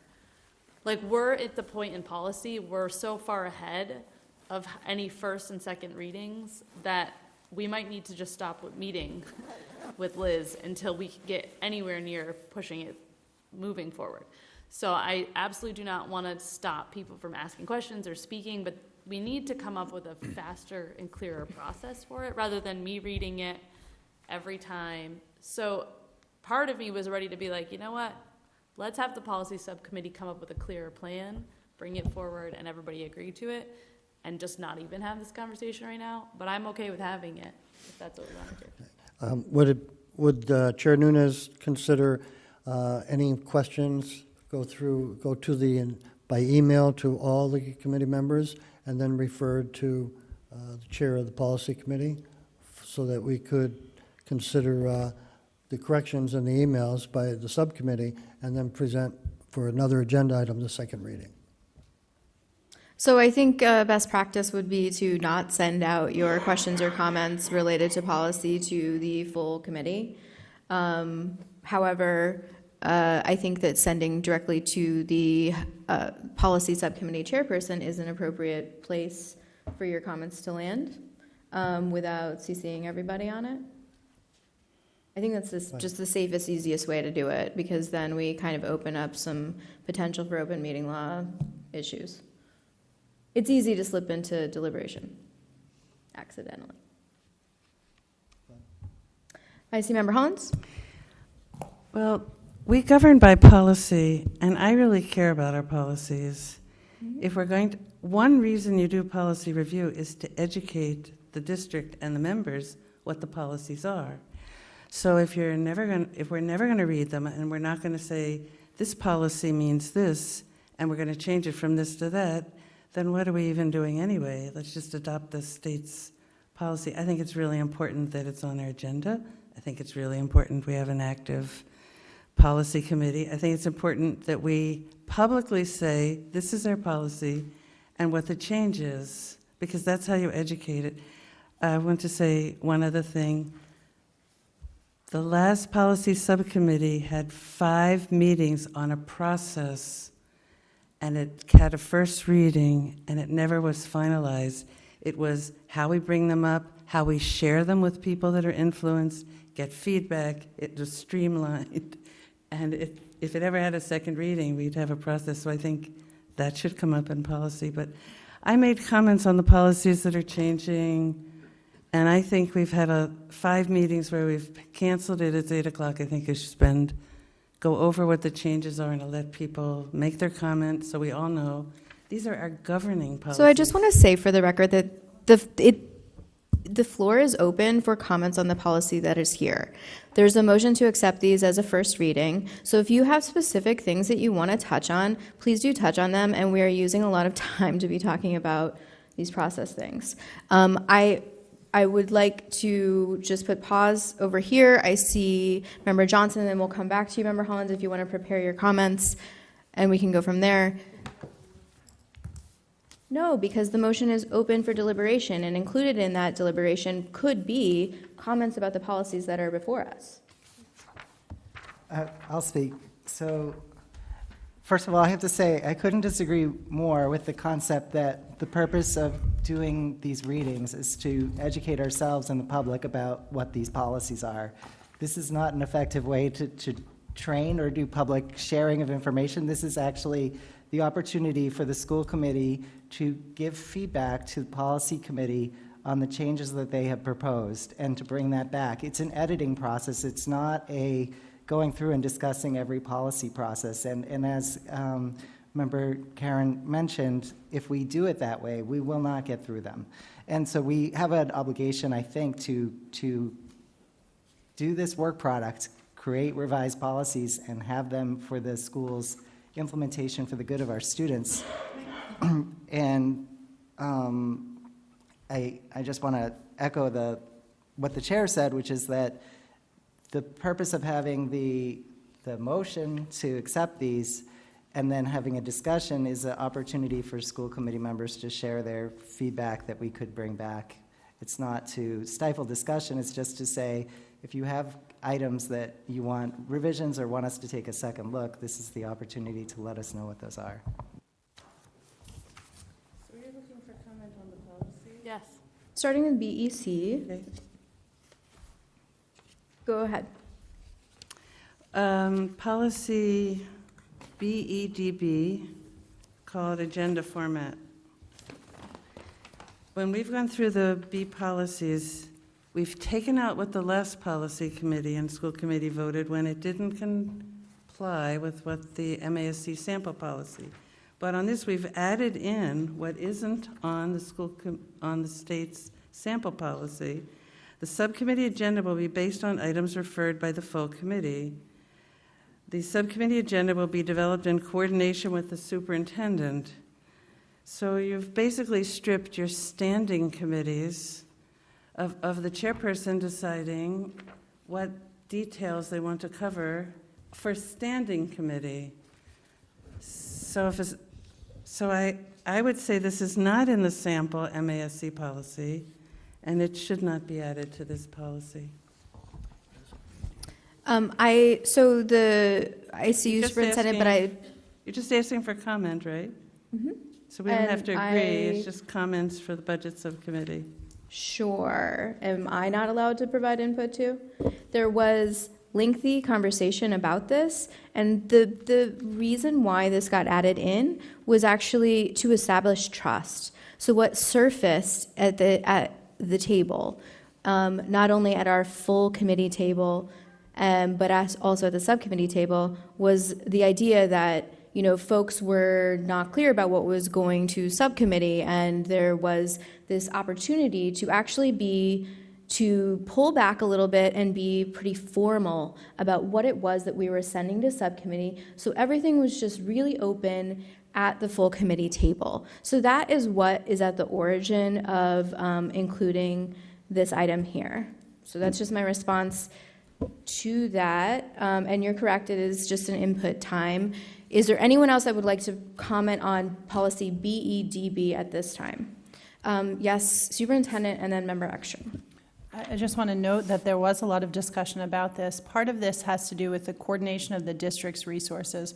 So you have a real conundrum if a number of different subcommittees operating independently are each coming up with their own goals and priorities, and the various members of those committees are engaged in sometimes very significant work along with the staff required to fulfill those requests.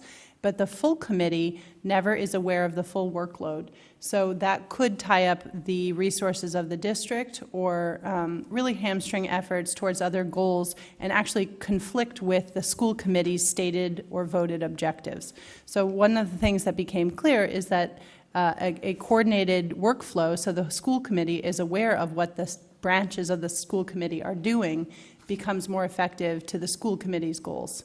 And then I also just want to note that on multiple occasions we've heard complaints or concerns about the Mass Association of School Committee template being adopted whole hog. And here you have an example of where the Greenfield Policy Subcommittee very clearly made a clear statement about something Greenfield wanted that wasn't in the model policy, and now I hear it being used as the argument against it. I think it shows that Greenfield is making the decisions that are best for Greenfield. And again, it is the first reading, there's plenty of time, but I think that's a good thing. Member Ekstrom. Actually, I just want to do clarification. On the second paragraph, any school committee member, staff member, or citizen may suggest items of business. And then it later says, a staff member who wishes to have a topic scheduled on the agenda should submit the request through superintendent. Is an item of business different than a topic to be scheduled on the agenda? So is this a language concern? We use the word item and then topic. So you're saying that, are those the same thing? Yes. Yes. Okay. I can see that might be a... And I see Mayor Martin. Yes. Just to follow up with Member Ekstrom's question, it seems like any school committee member, staff member, or citizen may suggest items of business. I think I read somewhere where the chair of the school committee sets the agenda. Mm-hmm. Certainly, professionally, there will be coordination with the superintendent, but the entire district is responsible to the school committee. So whatever resources are available should be set aside to certainly satisfy the governing elected body. for the schools district system. So for a group that meets once a month, I don't think it taxes the system for resources. I would continue to see that this addition, the subcommittee agenda, will be based on items referred by the full committee, and the subcommittee agenda will be developed in coordination with the superintendent, is kind of like an oxymoron. So the chair of the school committee appoints the subcommittees, and now you're saying that the subcommittees would coordinate with the superintendent. I don't quite follow that. Member Karen, then Member Hollins. I am hearing your confusion about the language, and so perhaps it's something we need to think about. The reason that the subcommittees coordinate with the superintendent was so that the people needed to would be at the meeting. So I don't just, as the chair of the policy subcommittee, call a meeting 48 hours in advance and only give the superintendent 48 hours to get everything in order that she needs. That's why I would be coordinating my agenda with her, not so that I can ask her permission to put things on there, so we can think about a different language if that will help on that. And it is absolutely a drain on our resources if I just come up with all of the things I'm interested in the health facilities. Well, I want to know how the 7 faucets in the boys' bathroom at that school, that starts to become a drain on our resources if I'm just coming up with things I'm interested in. And that's why we decided to do it through the full committee. But also, in speaking with Liz, it is actually a general practice in almost every other school committee that subcommittees only debate on topics that their full committee has asked them to. Otherwise, we could come up with all kinds of things for hours on end. I could spend 5 hours a week talking about our facilities, but that is a drain on our facilities manager, on our superintendent, on our town DPW. It could be a drain on a million people. And so it was actually a lesson I learned because I didn't understand that at first, and I did try to make agendas up to what I thought was important. And it did put drain on different parts of our town. And so it was a lesson I learned and needed to be learned, and this would have helped me understand it, just that single line. Oh, if I'm interested in something, I can bring it to my chair and she'll put it on my... As we did tonight. Right. Member Hollins. We're mixing up policies. We already have had a first reading on policy BDE, which is subcommittees of the school committee. And added into that policy, number 5, is subcommittees have the authority to deliberate on items as referred by the school committee. You might want to add, and also as referred by the school committee, period. That's in your policy. Yes. When a subcommittee is established, they deal with items. This policy is just the format of the agenda. We don't have to say you can only talk about things that have been assigned. That's in another. You don't have to say it. But this is just formatting your agenda. Okay, point heard. Any other comments on BEDB? Okay. Yes, Member Hollins? The next one I had a comment was the format of the agenda, which is an exhibit. Mm-hmm. I think call to order, approval of minutes, public comment, reports, business. I think we get confused on what's new business and old business. But also, not regularly on our meetings is there an opportunity for agenda requests. And our subcommittees have 3 people. The issue that's come up with public meeting law is if I write to the chair of a 3-person committee, I'm a committee member, and say, could we put this on? It's a violation because that's 2 members of a 3-member committee, a majority. So there has to be some way on agendas, including our school committee agendas, to have topics that have come up for the next agenda, and that would address the superintendent's issue. Agenda requests. As a format, this is a format exhibit. Every meeting uses the same format. That's my comment. It doesn't particularly need a response, but... I see the superintendent's hand. Just a clarifying question. I'm trying to follow what just was said. So in a subcommittee, there are typically 3 members, and if one person talks to another member, that's 2 out of 3, that's a quorum of the subcommittee. But this is an agenda format for full committee meetings. And so if a chair of a subcommittee speaks to the chair of the full committee and requests an agenda item, that's 2 out of 7. I'm which sorry. is not a quorum. So I'm not sure what the issue with this is. I'm sorry, the title didn't say school committee agenda format. So I had thought this was subcommittee. Thank you. So then my comment is just that we need to have some way to get agenda requests on our formatted agenda.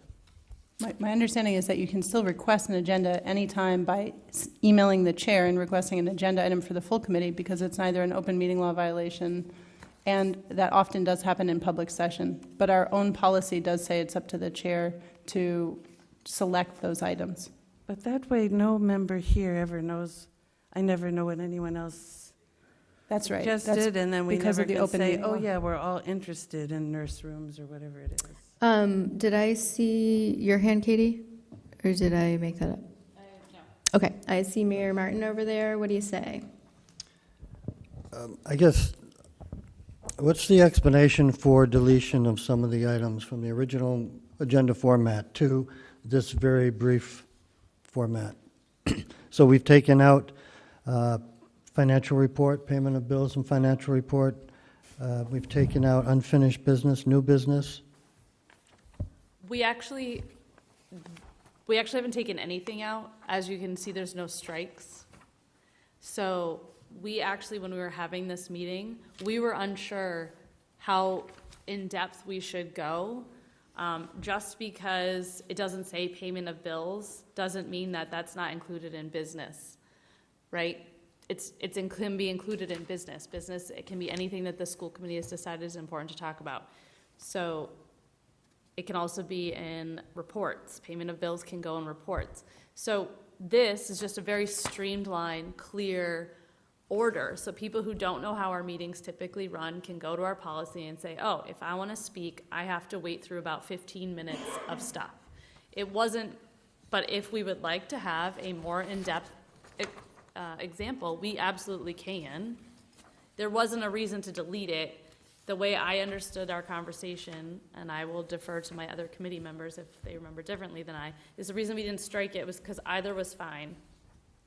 One was just more in-depth, but the less in-depth one covered exactly everything on here, just less words. Right. I'm just saying that the brief format is very vague. Right. It doesn't offer. So just doesn't one second, I invite just want to newcomers. clarify. So this is the current policy, the one that says source Greenfield at the bottom, or towards on the 1/3.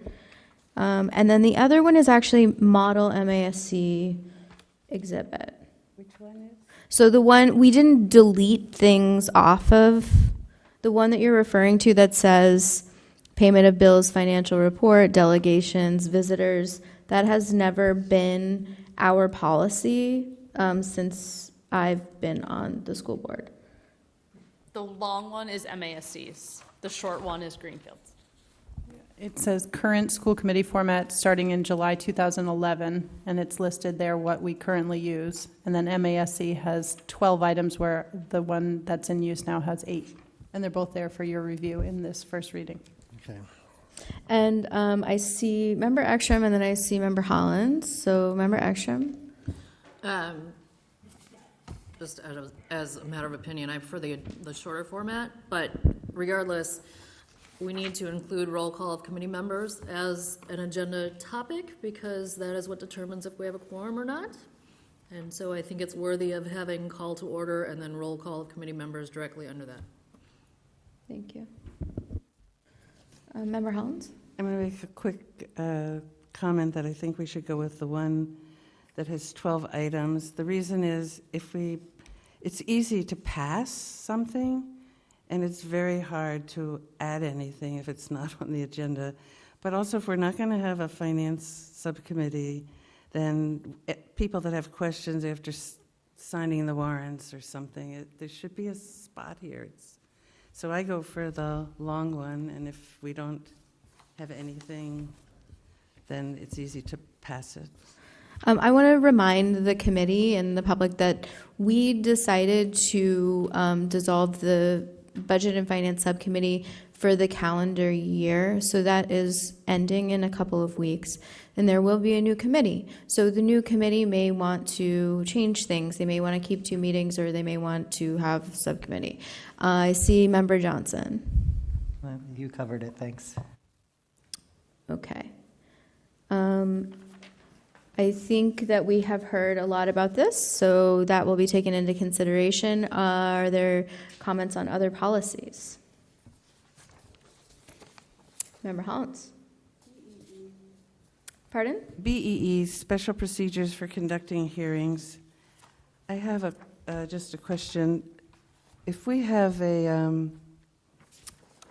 does this cover the option of hiring someone as we might want to do to be an impartial hearing officer? What can you say more about what you're? I'm on BEE. It's just a question. Procedures for conducting hearings. Does this include? Well, yeah, it could be a disciplinary hearing that somebody wants in public. Does this include a statement that the school committee may, should the policy include that the school committee may at its discretion hire an impartial hearing officer? It's just a question. Okay.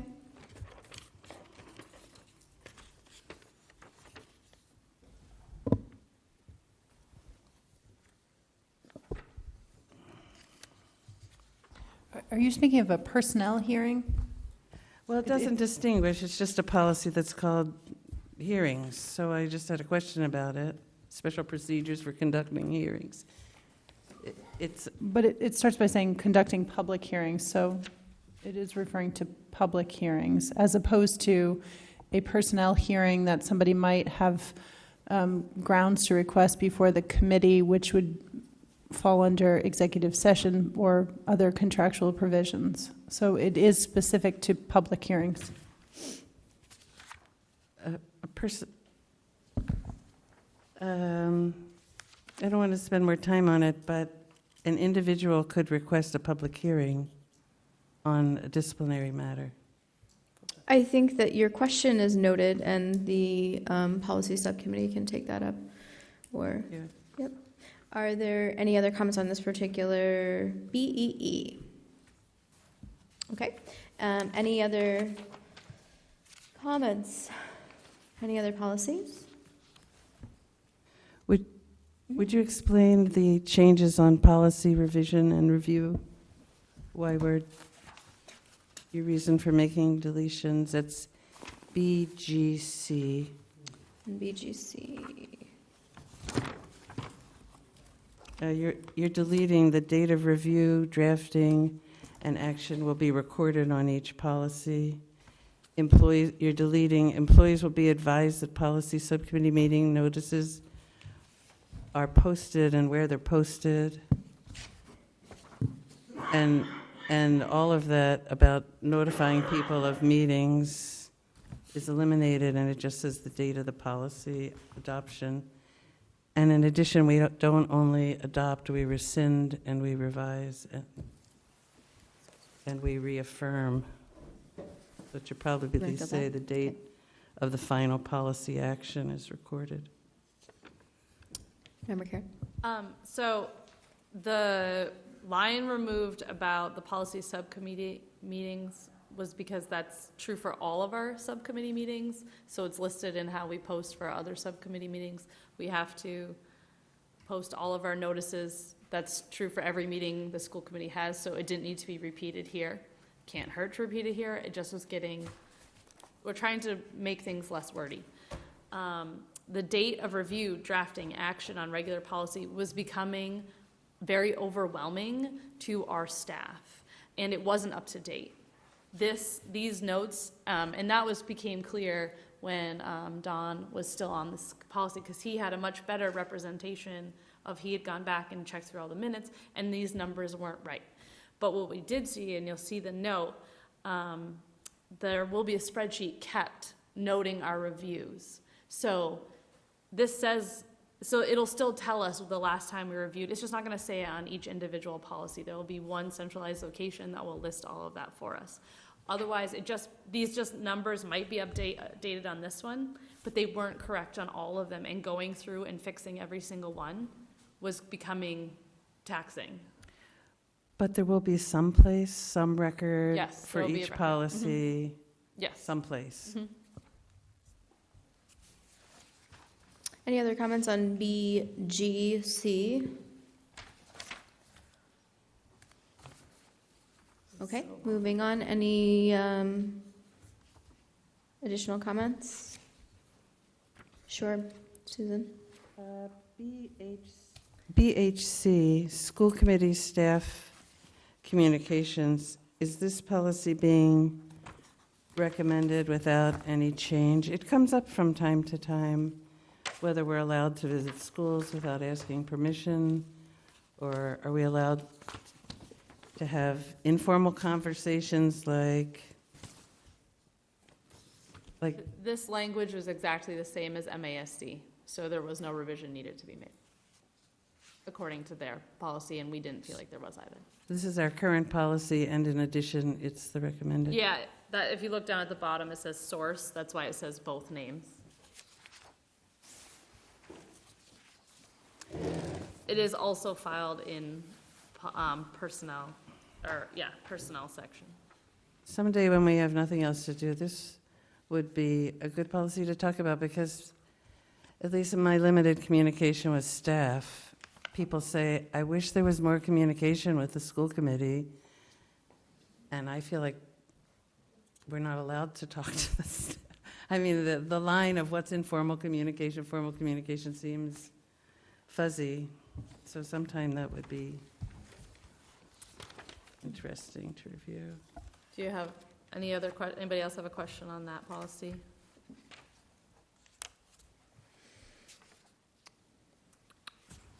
Any comments on any other B section policies? Susan? BIA, the school committee member orientation. Are we not going to have a, well, we have some people that are brand new. I don't know if this is what people think is what a new member's orientation should have. But is there a reason that anything about our meetings, the annual calendar of tasks, shouldn't be provided to new members? The committee may not have one.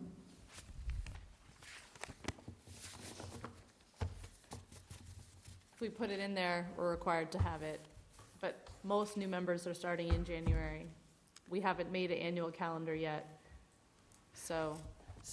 Well, I would suggest leaving it and putting comma when available, because we really should have some guide that people know in April or in November you need to be thinking about capital, and in December you need to be thinking about budget, and if you don't, you come on, you're just floating. There are things that we have to do on a schedule, so. Any additional comments on BIA? Yes, Superintendent. I just want to note that I believe beginning last year, the year before, I'm not sure, but we created a web page for new members that contains much of this information. It's publicly available. It's been much more streamlined. When members were elected, the chair reached out to them and said to them, here's a page where you can access the information. So that's been distributed to new members. We'll continue to update it. At the same time, I do believe it's quite useful and informative. It's also accessible to the public, which I think is useful if anyone was interested in seeing what materials are required of an incoming school committee member. There's quite a lot to be familiar with, and as people spend time on the committee and become familiar with all of these different guides and resources and obligations, I think it's nice to have one place that they can go back to. So thank you. Okay. I just want to make one other general comment that it's about using pronouns. I noticed on a couple of these, we're getting rid of his/her and putting in there. But going through some of the earlier policies, if we talk about a human as in singular, we always have to get into his/her, using there for his/her something. So if in the second revision there's a chance just to see where you could use plural, then we can avoid that altogether. But I noticed some policies you've made special mention of that. It does say on the very top, because we did talk about this a lot of the first one, that anytime it says his or her, it'll all be changed to theirs, they, them. We will no longer be using his or her pronouns. It will always say they, their, and it did just get accepted as like a singular pronoun, so. But we could just, instead of saying a staff member, we could just say staff members. We could correct it that way too, just. Yes. Any additional comments on B section policy? Okay, so I did make a motion to start off this deliberation, just to accept these as a first reading. It's pretty formal to do that, but I think we should go ahead and vote on it and just say that we completed policy section B, first reading. So the new committee will look forward to a policy section B second reading at some point in the future. Are we ready to just vote as a formality? Yes. Okay, all those in favor? Aye. Aye, that is unanimous. Thank you, everyone. Yes, Member Ekstrom. A motion to have a 10-minute break before we head into some fairly heavy conversation, or 5-minute break. I need to go to the Okay, bathroom. let's say 5. Everyone okay with a 5-minute recess? All right. Yes. So we'll take a 5-minute recess and we'll come right back at 8:35. See you in a minute.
Good to go. Okay. Hi, everybody. We are back. We are back from our recess. Thank you for waiting. We are moving on to agenda item number 7. This is the FY20 year-to-date budget update. Steve has come back to the table. Thank you. Steve, I will yield to you and the superintendent to walk through what you have here for us, and then we'll field any questions. And yeah, go right ahead.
So, Steve, before we move too deep in, I'm actually not seeing the FY19 year-to-date column. Am I overlooking it? I might be.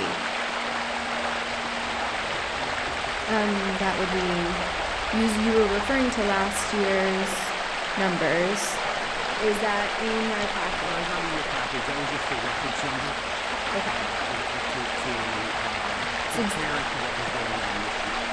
Okay. So 11.2 million last year, 4.6 and this year, 6.2. So what looks to be 1.4 million. So that's signifying something like that.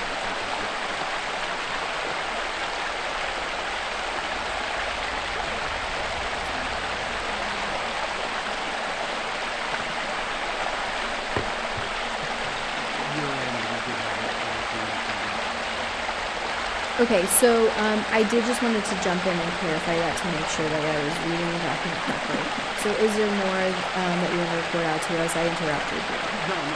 Other than that, you see a very large encumbrance budget over $12 million at this point. So money that's there is just being encumbered for salaries, as well as some balances on the revolving accounts that are being used to offset. One of the things that makes this a little more difficult is that almost 20% of this budget comes from offset accounts. So that would be revolving accounts, line, those types of things. So when we look at this statement, we're only looking at about 80% of the budget. Okay. Superintendent, did you want to add anything before I move to the committee member questions? All right, I saw Member Hollins first, and then Mayor Martin. Member Hollins. On page 7, under special education, Okay, thank you. I think the most difficult line item in the whole budget is the one for out-of-district tuitions. It's the one where we always struggle because you get more and more children, and I was always confused because there's so much reimbursement of what's the cost really versus the budgeted expense. But personally, I'd suggest, we've got $1.3 million encumbered there. And if you're saying you're worried, that would be one of the first things I would try to straighten out personally. And it looks like, anyway, that's my first comment, just mostly for the committee. That is, in my opinion, the most difficult line item here. And relatedly, on the top page, this is different than the report you gave us last month, I think, on the revolving funds. It was just a report only on revolving funds, and it had the dates on the top and expected revenue for the year. That was the supplemental that you had asked for to look at when we approved. Yeah, that was really helpful because for me to think through what we're doing with the revolving funds, we have to know what's the anticipated amount of receipt in the year we're in, because we're working with the money from the last year. So whatever report you gave us last time was clear, but in any event, on what we have here, you're saying our revenue in this special ed tuition account, this is where we invite in students from other districts to fill seats in our costly special ed programs, and it said last FY19, our revenue for special ed tuitions was $162,000. This year, we have a lot of specialty programs, and other districts are getting shrinking enrollment. It may be harder for them to have them. Do we expect any more than $162,000 this year for other students sharing our special ed programs? That would be an excellent question for else. those people who run those programs. However, right now, we look to be on track to get to 162. I don't know who's going to Okay, and the other comment I would make is, under the new money that's been put up, the increased billion or whatever it is for education, we're slated to get more revenue this year, or is it next year? When it comes into the city. Well, it'll be part of the Chapter 70. Part of Chapter 70 that goes into the cities, so... I really haven't seen anything, I haven't shown any detail on what individual cities have done. Well, if we're planning ahead, I think we need to have really good communication with the city going forward on how that feeds into our future budget. But the other encumbrances would be salary primarily, right?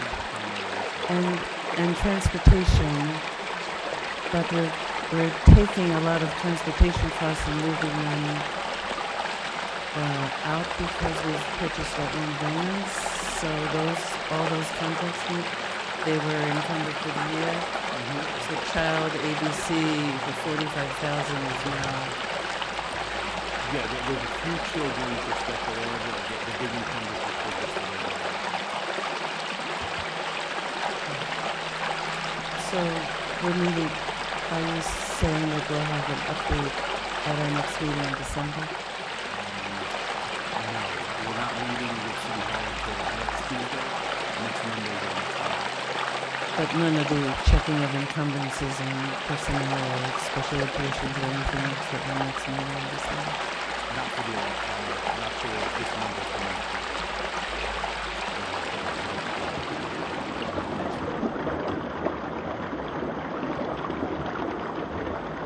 Let me ask you, are you suspecting that these are just adjustments in budget, or do you suspect that we're spending $1 million more than? No. What's your? There are adjustments in budget. Okay, thank you. Mayor Martin? Good evening, Stephen. I hope you're feeling better. You know, I'm getting there. It's been a long 2 months. I want to go back to your cover letter.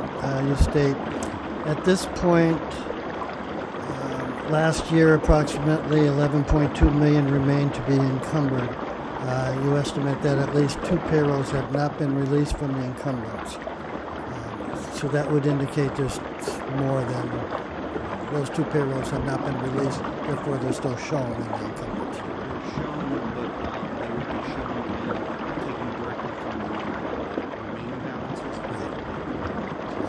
So then we would look at, you state that the issue is resolved when the available balance will significantly increase. So just using the numbers you presented tonight, it looks like that difference is $1.4 million. Right, so 1.4 million would be added, because it's not encumbered anymore, would be added to the bottom line of the current, through today more or less, of the balance of 551,206. So then, but it's looking pretty glorious. I wouldn't say glorious. So we have 1.9. We would have 1.9 million plus added to this bottom line after all the encumbrances are already present in the budget after 6 months. And the encumbrances are strictly for personnel.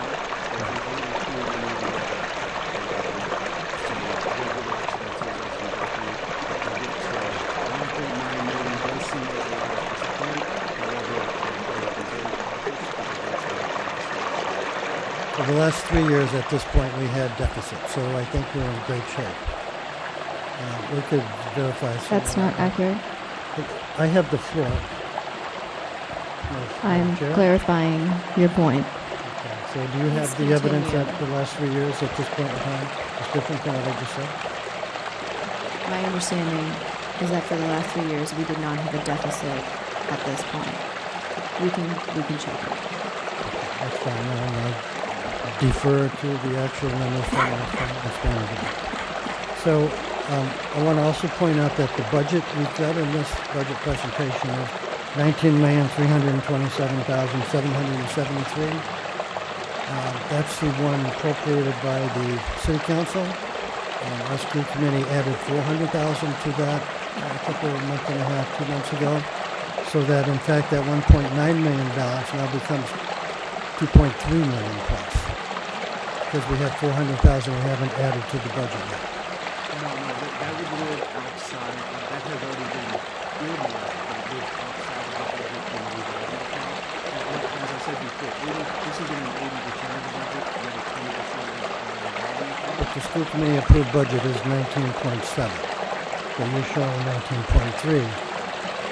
So there's 400,000, either it goes into the budget as a add-on, or it's going to take as an offset and pay some off-budget expenses. If you look at the very last page, the original appropriation was $19,380,080.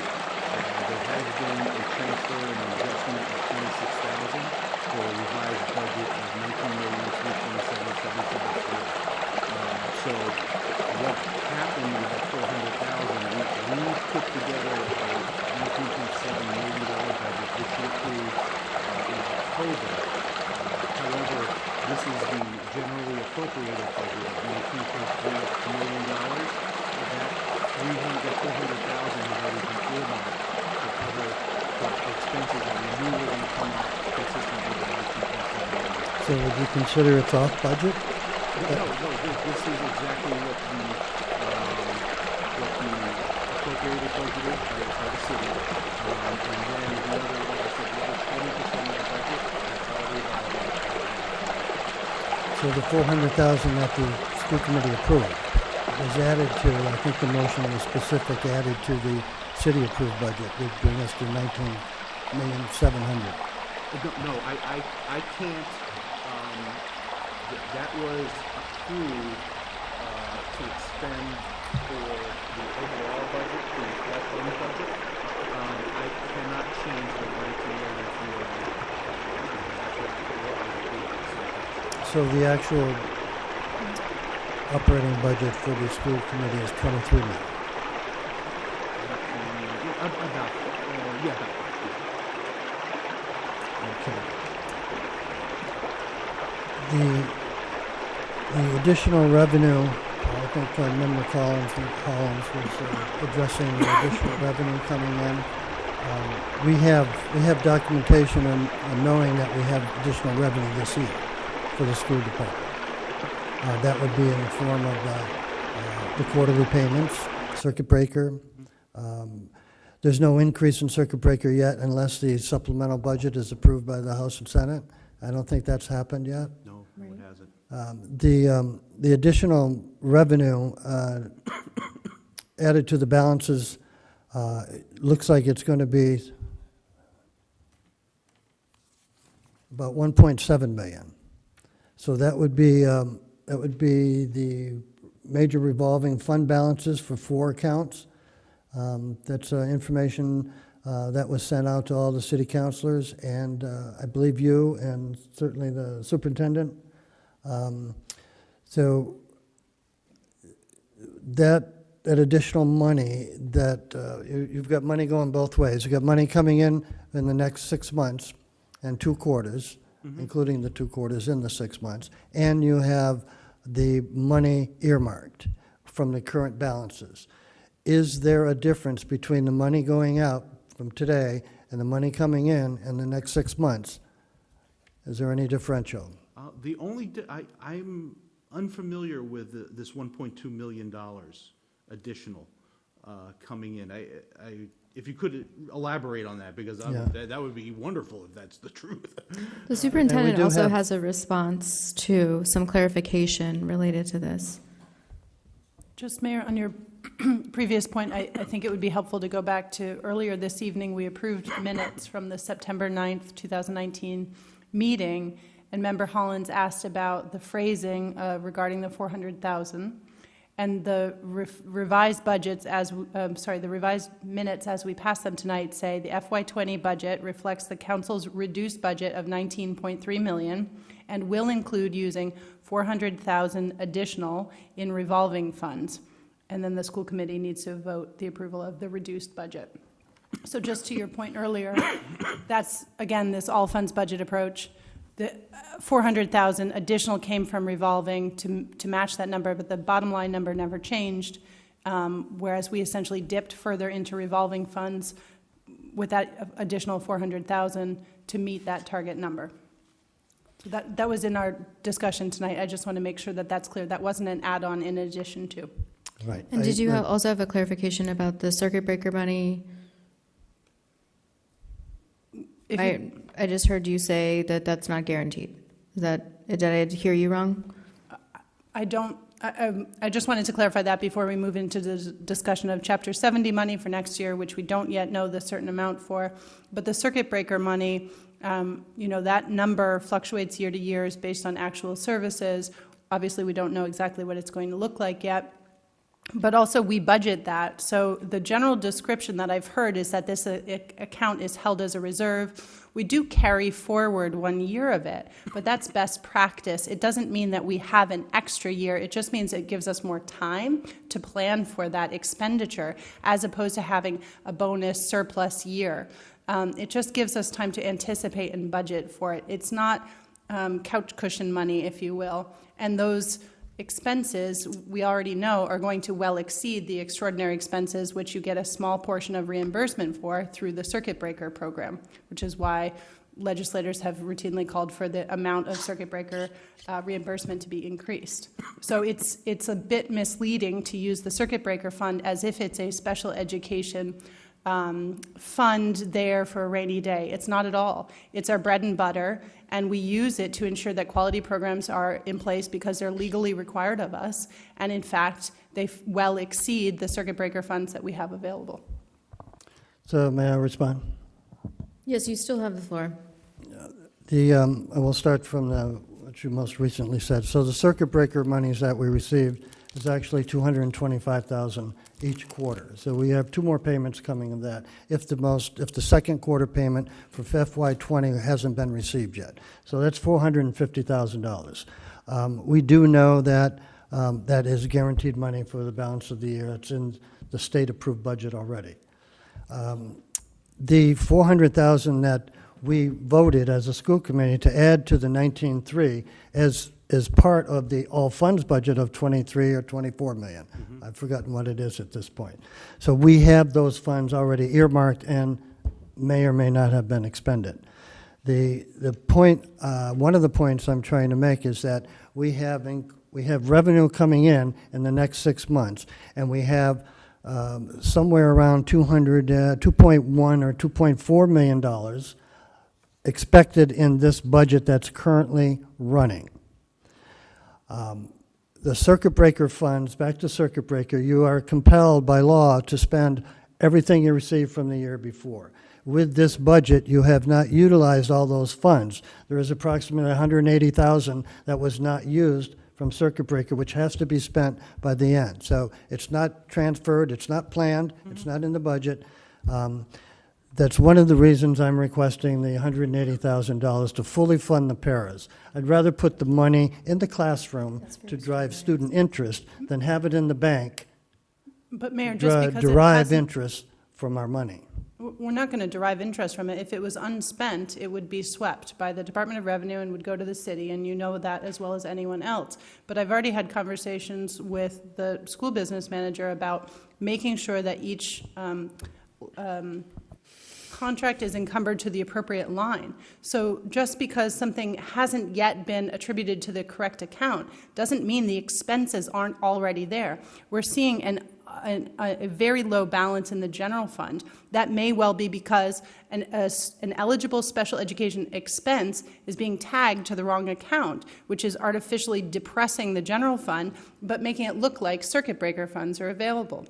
So this conversation is to bring forward the information, but really what we're waiting for is a reconciliation in Munis between City Hall and the school accounts so that they're trued up, and that the circuit breaker has to be used as allowed by law, you're correct, and we have to use it for eligible special education expenses, which we have right now. They are budgeted and they are known, and honestly, to say otherwise is not accurate. Mayor Martin, I see Susan's hand. Are you I'm okay for now. okay? Member Helms. On this extremely confusing subject of circuit breaker, Not that confusing. I'd just like to say that if we are getting more money this year, you mentioned $225,000 in 4 quarterly payments. What that means is last year we had an increase in extremely expensive students, and unless they moved out of district every year after, we've got these extremely expensive students, so we should be figuring out programs. Yep. Circuit breaker, you have to wait a whole year for the year to conclude to find out how much did you spend on the 35 children that cost over $100,000 or whatever that threshold is. But you have to finish a year. Then the special ed director sends student by student every cent to justify that. And then in the next year, you get a certain amount of reimbursement, like, I'm making this up, like it's something like 75% of everything you spend over $40,000. Yep. But you're a year behind. Exactly. So if that amount is increasing, it means the number of really expensive students we're serving went up. That's and they right. didn't go away at the end of the year.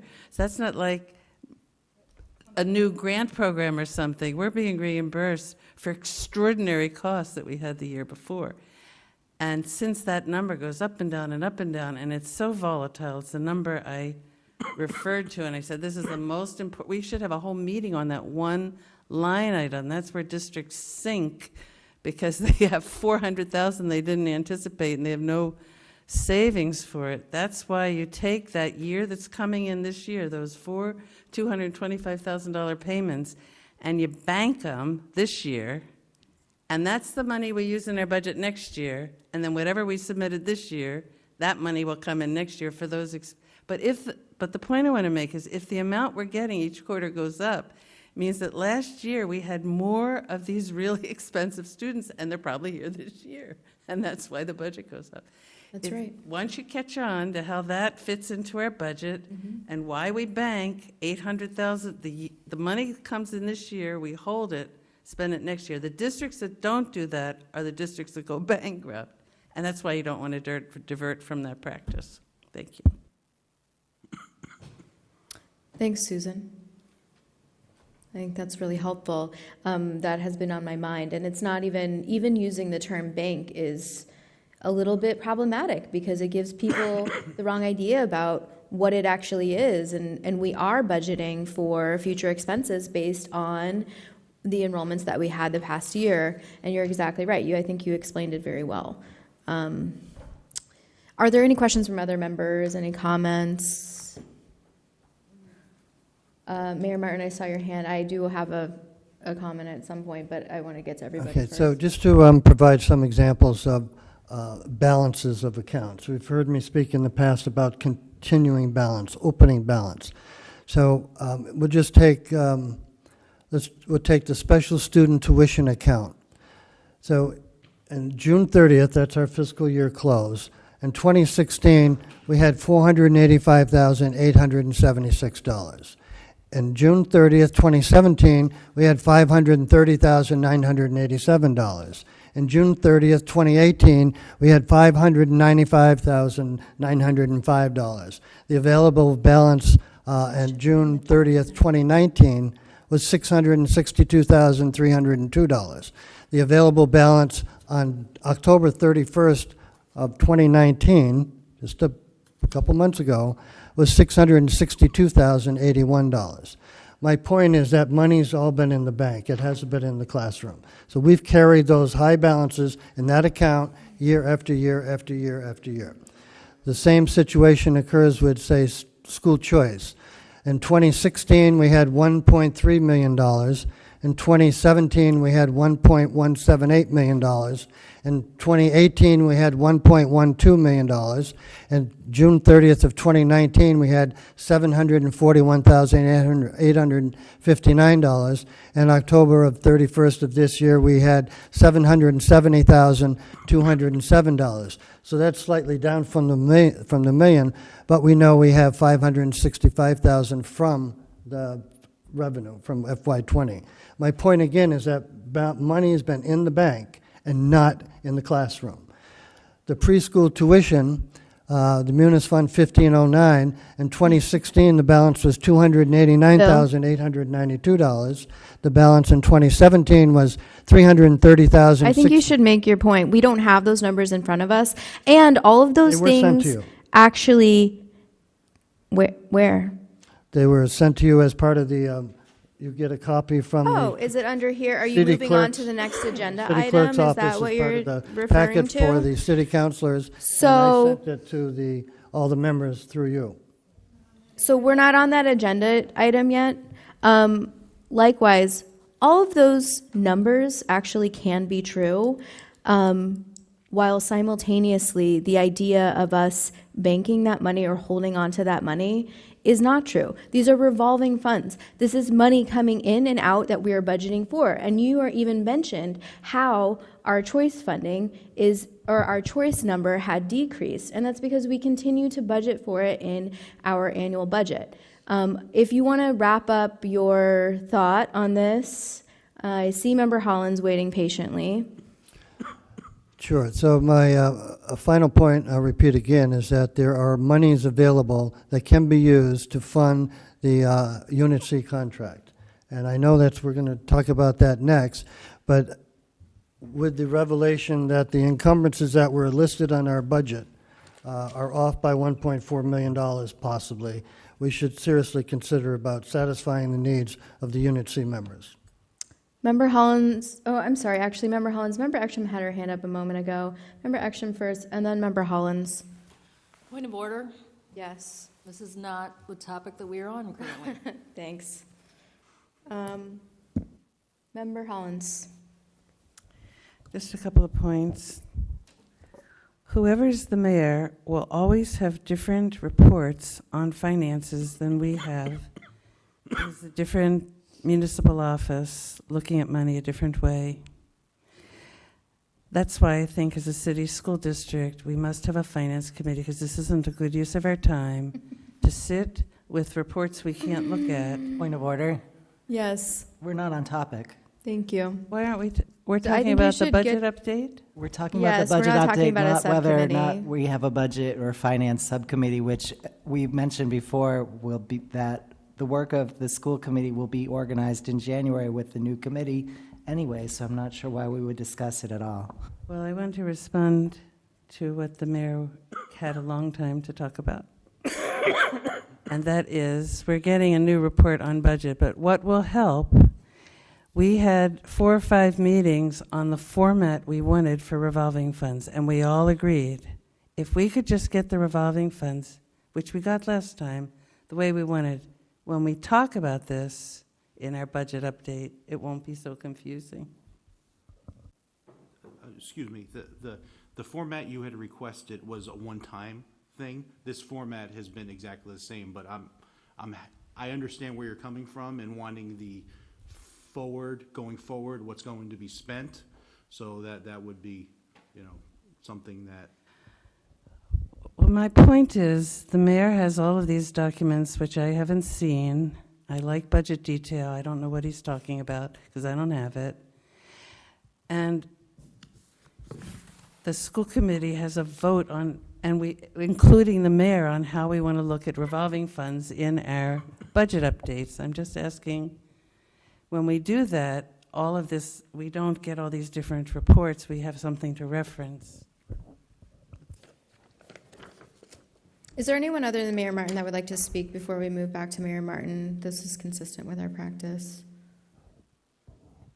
Okay, Mayor Martin? Just briefly, I want to repeat that the documents were sent to the school department and to the chair by way of the city clerk and the superintendent. So I'll The emphasize. request from the chair was to send in those 4 sheets. I'll emphasize that this is actually, the mayor was moving on to the next agenda item in advance, or I'm sorry, prematurely. So we have these 2 pages here that were included in the packet, and they do include some past balances.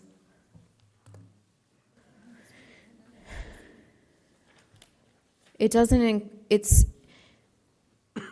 we're going to wait on that because we're not there yet. Okay, so these reports are very concerning to me. I'm hearing you say that there's likely to be an error. It's difficult for me to move forward with confidence that there is an encumbrance error. I'm not sure what's happening. I'm not sure what's happening in our office, in other places, perhaps at the city. I'm not familiar with how everything gets inputted into Munis and, what happens behind the scenes. I just want to support you in finding a solution in this. It's very important for us to have accurate budget information. I see these numbers and I get very upset. My heart will race, and so it's helpful to me to hear you say, I think it is an issue here.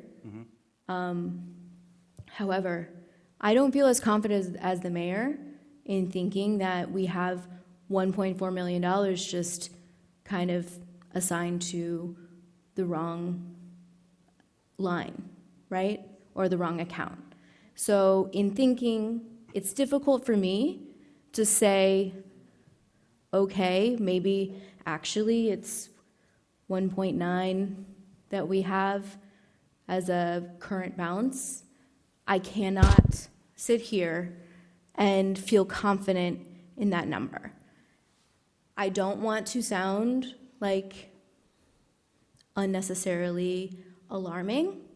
I do believe that work is going on between you and the city, or the schools in the city, to figure out what's going on. There could be other things happening here. There could be more expenses that we are not aware of. So I just want to make that point very, very clear, because when I see a report like this, it's finals week, I'm already freaking out. About to have a heart attack. No, I hear you. So I also, another thing, not just you, it's been many years that we have been working through this munis transition. We've had multiple turnovers, not only at the city, we've had changes in staffing at the school side. I just want to say, as a whole, to the committee members coming in, we really need to shore this up. It's also my understanding that, you know, munis is a little bit of a bear, and there's a lot to learn. So I understand. I get all of those pieces.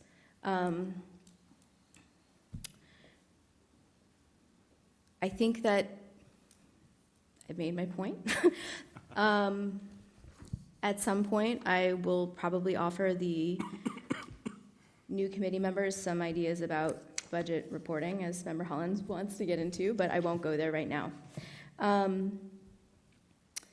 You said, I just want to reflect this back to you, you said that you have a meeting scheduled for Tuesday the 17th, that's the day after our meeting, at which point, hopefully, by the end of the day, there may be a better understanding of actual account balances or what may have gone wrong, gotten accounted for twice, or whatever has happened.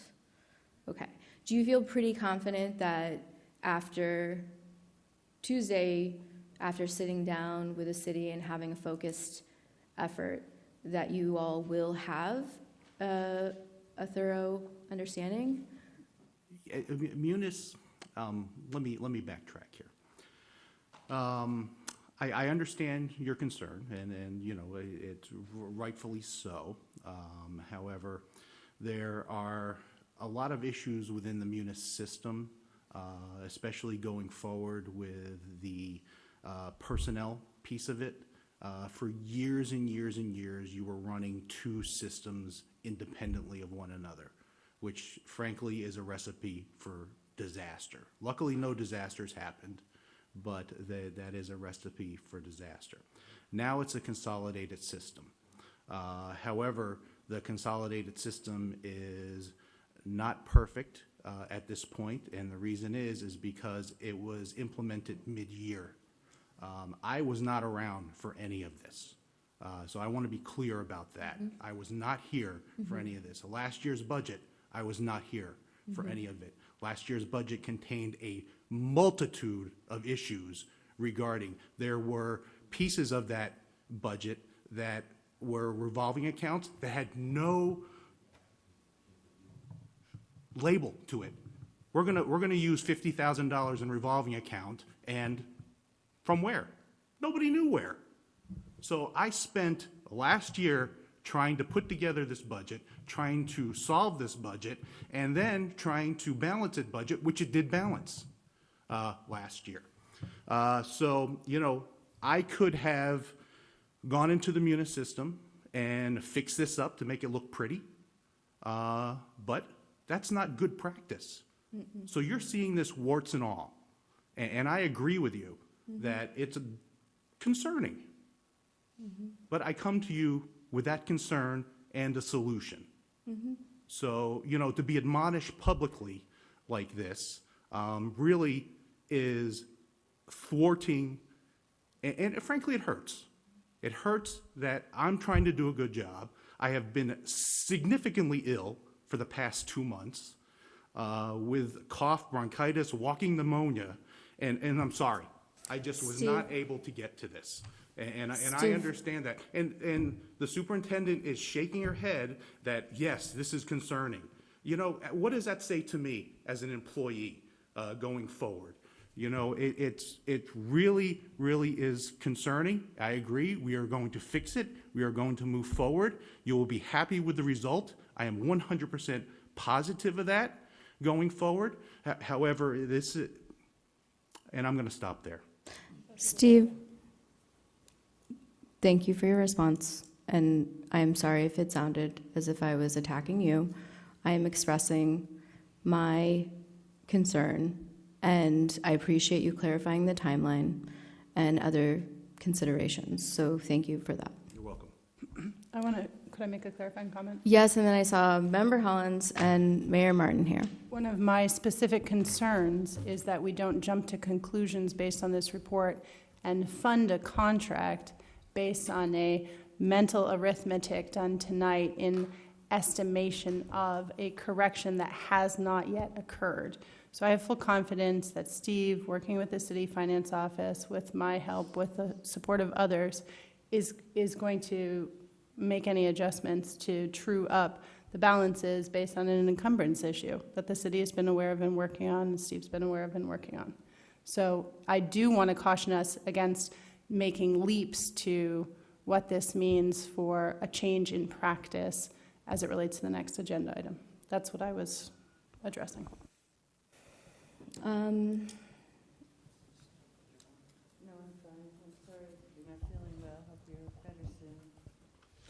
Yeah, I want to emphasize that the finance manager for the city and the business manager for the school department have been working on this for a couple, 2 or 3, 4 weeks. So this isn't just dropped on it. They've noticed it. They're trying to work it out. They've come to some good conclusions and a solution for a path for a solution to take care of this, as Steve has mentioned. So this is in the process. This is not mental math. And the superintendent should understand that. This is real math. And it's real important to the city to have the proper allocations of funds from the areas in which it can be supported.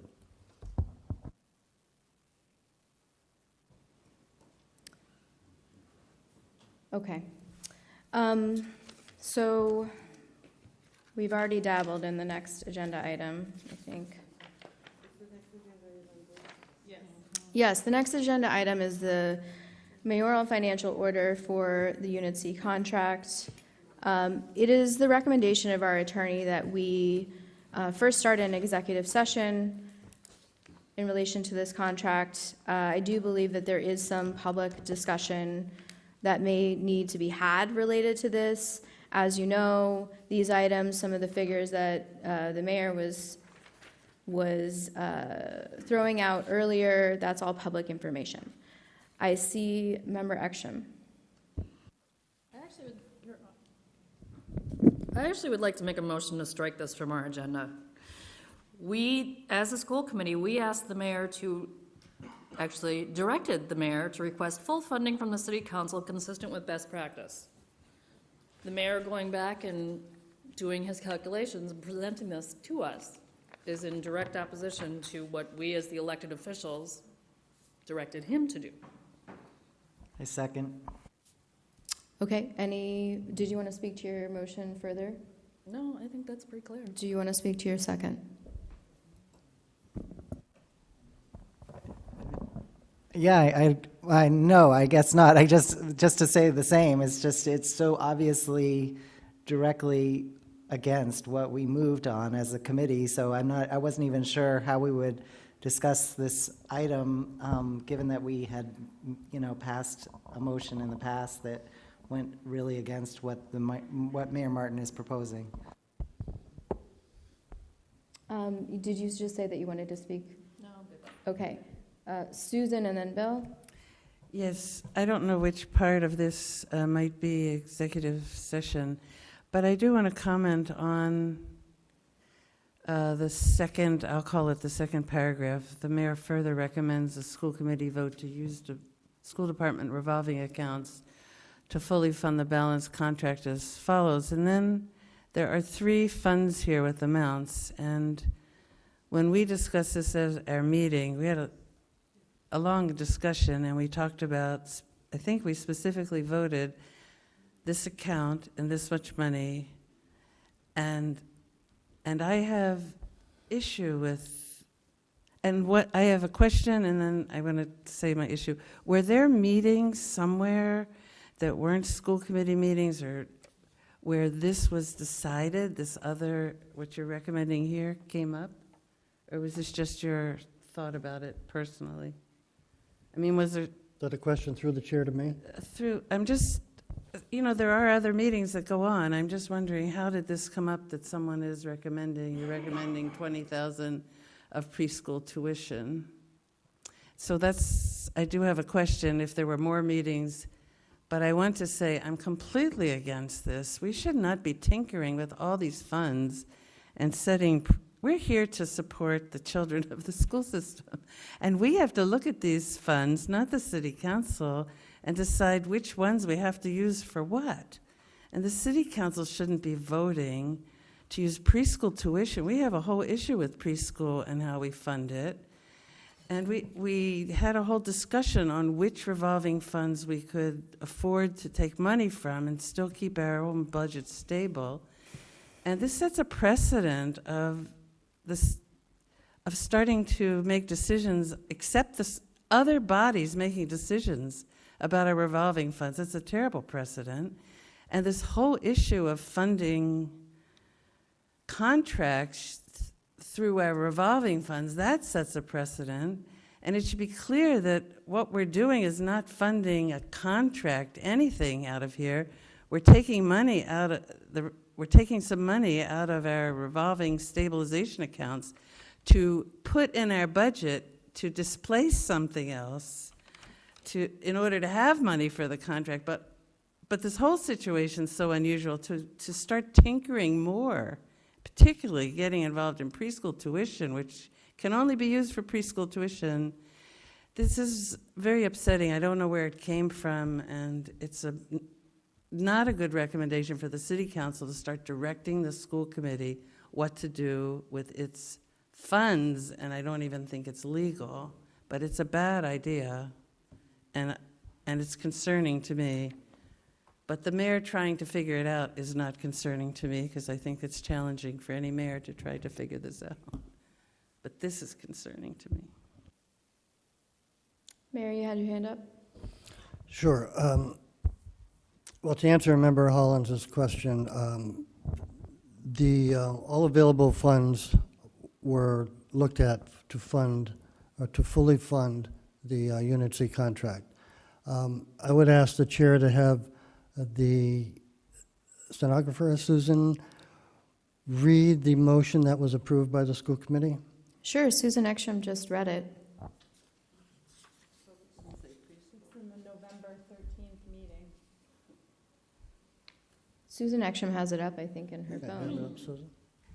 Unit C contract, GJ, move that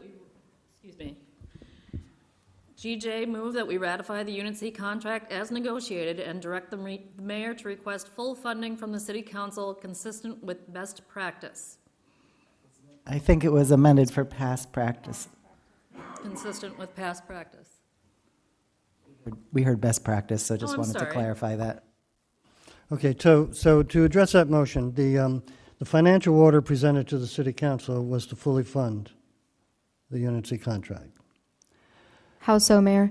The financial states. The financial order is requesting $169,000 out of the special education stabilization account and recommending the school committee a vote. And the council is not able to direct the school committee to spend in any particular way. No, so that's why it's before the school committee. So if the school committee intends on funding the Unit C contract, this is the pathway to do so. The school committee approves the selection of funds of totaling $180,000 from those three accounts: special tuition, school choice, and preschool tuition. All are legally available to be spent on the Unit C contract. Without the vote of the school committee, the process will indicate that the council can't fully fund the Unit C contract on its own with $169,099, which is from the special ed stabilization account of the city. So therefore, there will be no additional financial order to meet the fully funding of the Unit C contract. I've tried to explain, and we put into all of the information, that those accounts have money. Those accounts have funds. The sky falling is not going to be affected by $180,000, particularly when the Yes. What's your point? The motion is to strike this topic from our agenda. Thank you. There is a motion on the table. So I'll address that directly then. By striking this topic, it's stifling communication and dialogue, not allowing the factual information for this account and the contract to come out is I think, a cowardly act by the school committee. I don't believe that any information has been stifled. Okay, so I see a couple of different hands. I saw Member Hollins earlier, and then over here, both of you were about at the same time, so. Okay, so we'll start with Member Hollins, then we'll go with Member Johnson and hear from the superintendent. To the motion, I don't think we should strike this because we've got to work out something with the city, and it's now public information how much money is needed, or at least there's something in the paper. There's a number in the newspaper saying how much is needed to fund it. I don't think we should stifle conversation, but maybe we could structure it. Member Johnson.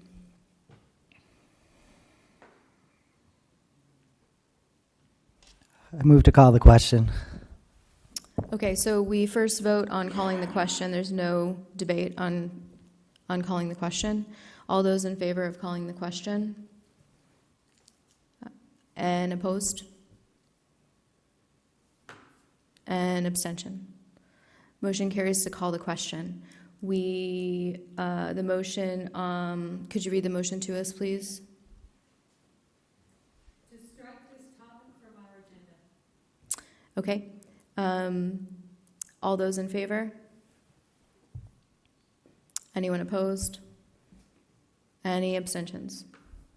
Motion carries. We will strike this topic from our agenda. Okay, so we do have some executive session business.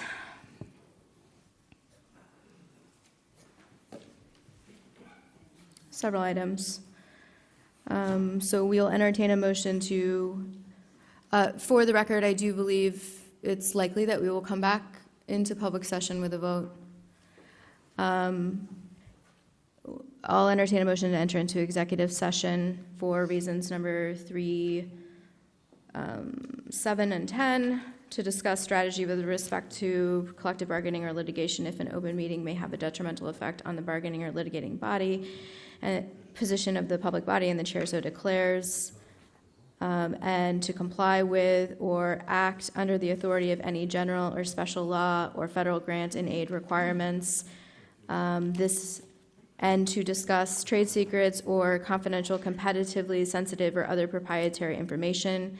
The main topics are Unit C, potential litigation, review of executive session minutes. The time period is October 9th, 2013 through March 12th, 2018, and also Greenfield Middle School parking.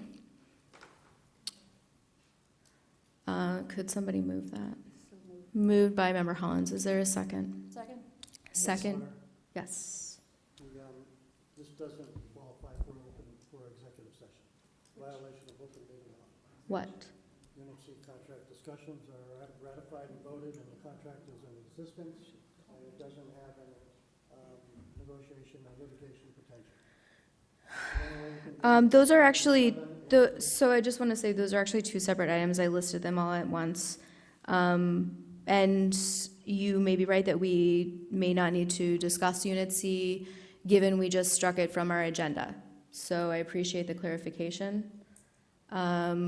We will revise the motion. Attorney Smith, is that accurate? There's no need to discuss anything related to Unit C in executive session at this time, given we just struck the public item from the agenda? Okay, so we'll modify the original motion. Thank you, Mayor Martin. I just have a question, procedural question. Sure. Given that we switch mayors in 2 weeks and the mayor-elect is in the audience, is there a precedent for inviting anyone into executive session? I'm just curious. I'm not aware of that for something like this.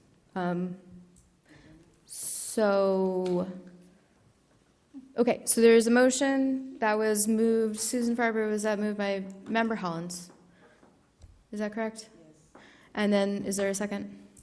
Second. Second by Member Ekstrom. Thank you very much. Can we have a roll call, please? Yeah, sorry. Member Rollins? Yes. Member Martin? No. Member Johnson? Yes. Member Karen? Yes. Member Nunez? Yes. And myself, we have a quorum. Thank you. So we will convene an executive session and come back. Yes.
Okay. Hi, everyone. We are back from executive session. It is 10:42 p.m. And we do have a public vote for you related to the Greenfield Middle School parking. Susan Farber, if you could read the language for us, please. Sure. The motion was to affirm the contract between the Roman Catholic Bishop of Springfield and the City of Greenfield, as written, and add an affirmation line to be signed by the school committee chair. This is moved by Member Karen and seconded by Member Hollins. Okay. All those in favor? Aye. So that is unanimous. We will clean up that document and make the change and move forward. Thank you, everyone. I move to adjourn. All those in favor? Yes. All right. I think that's unanimous. Thank you, everyone. Have a good night.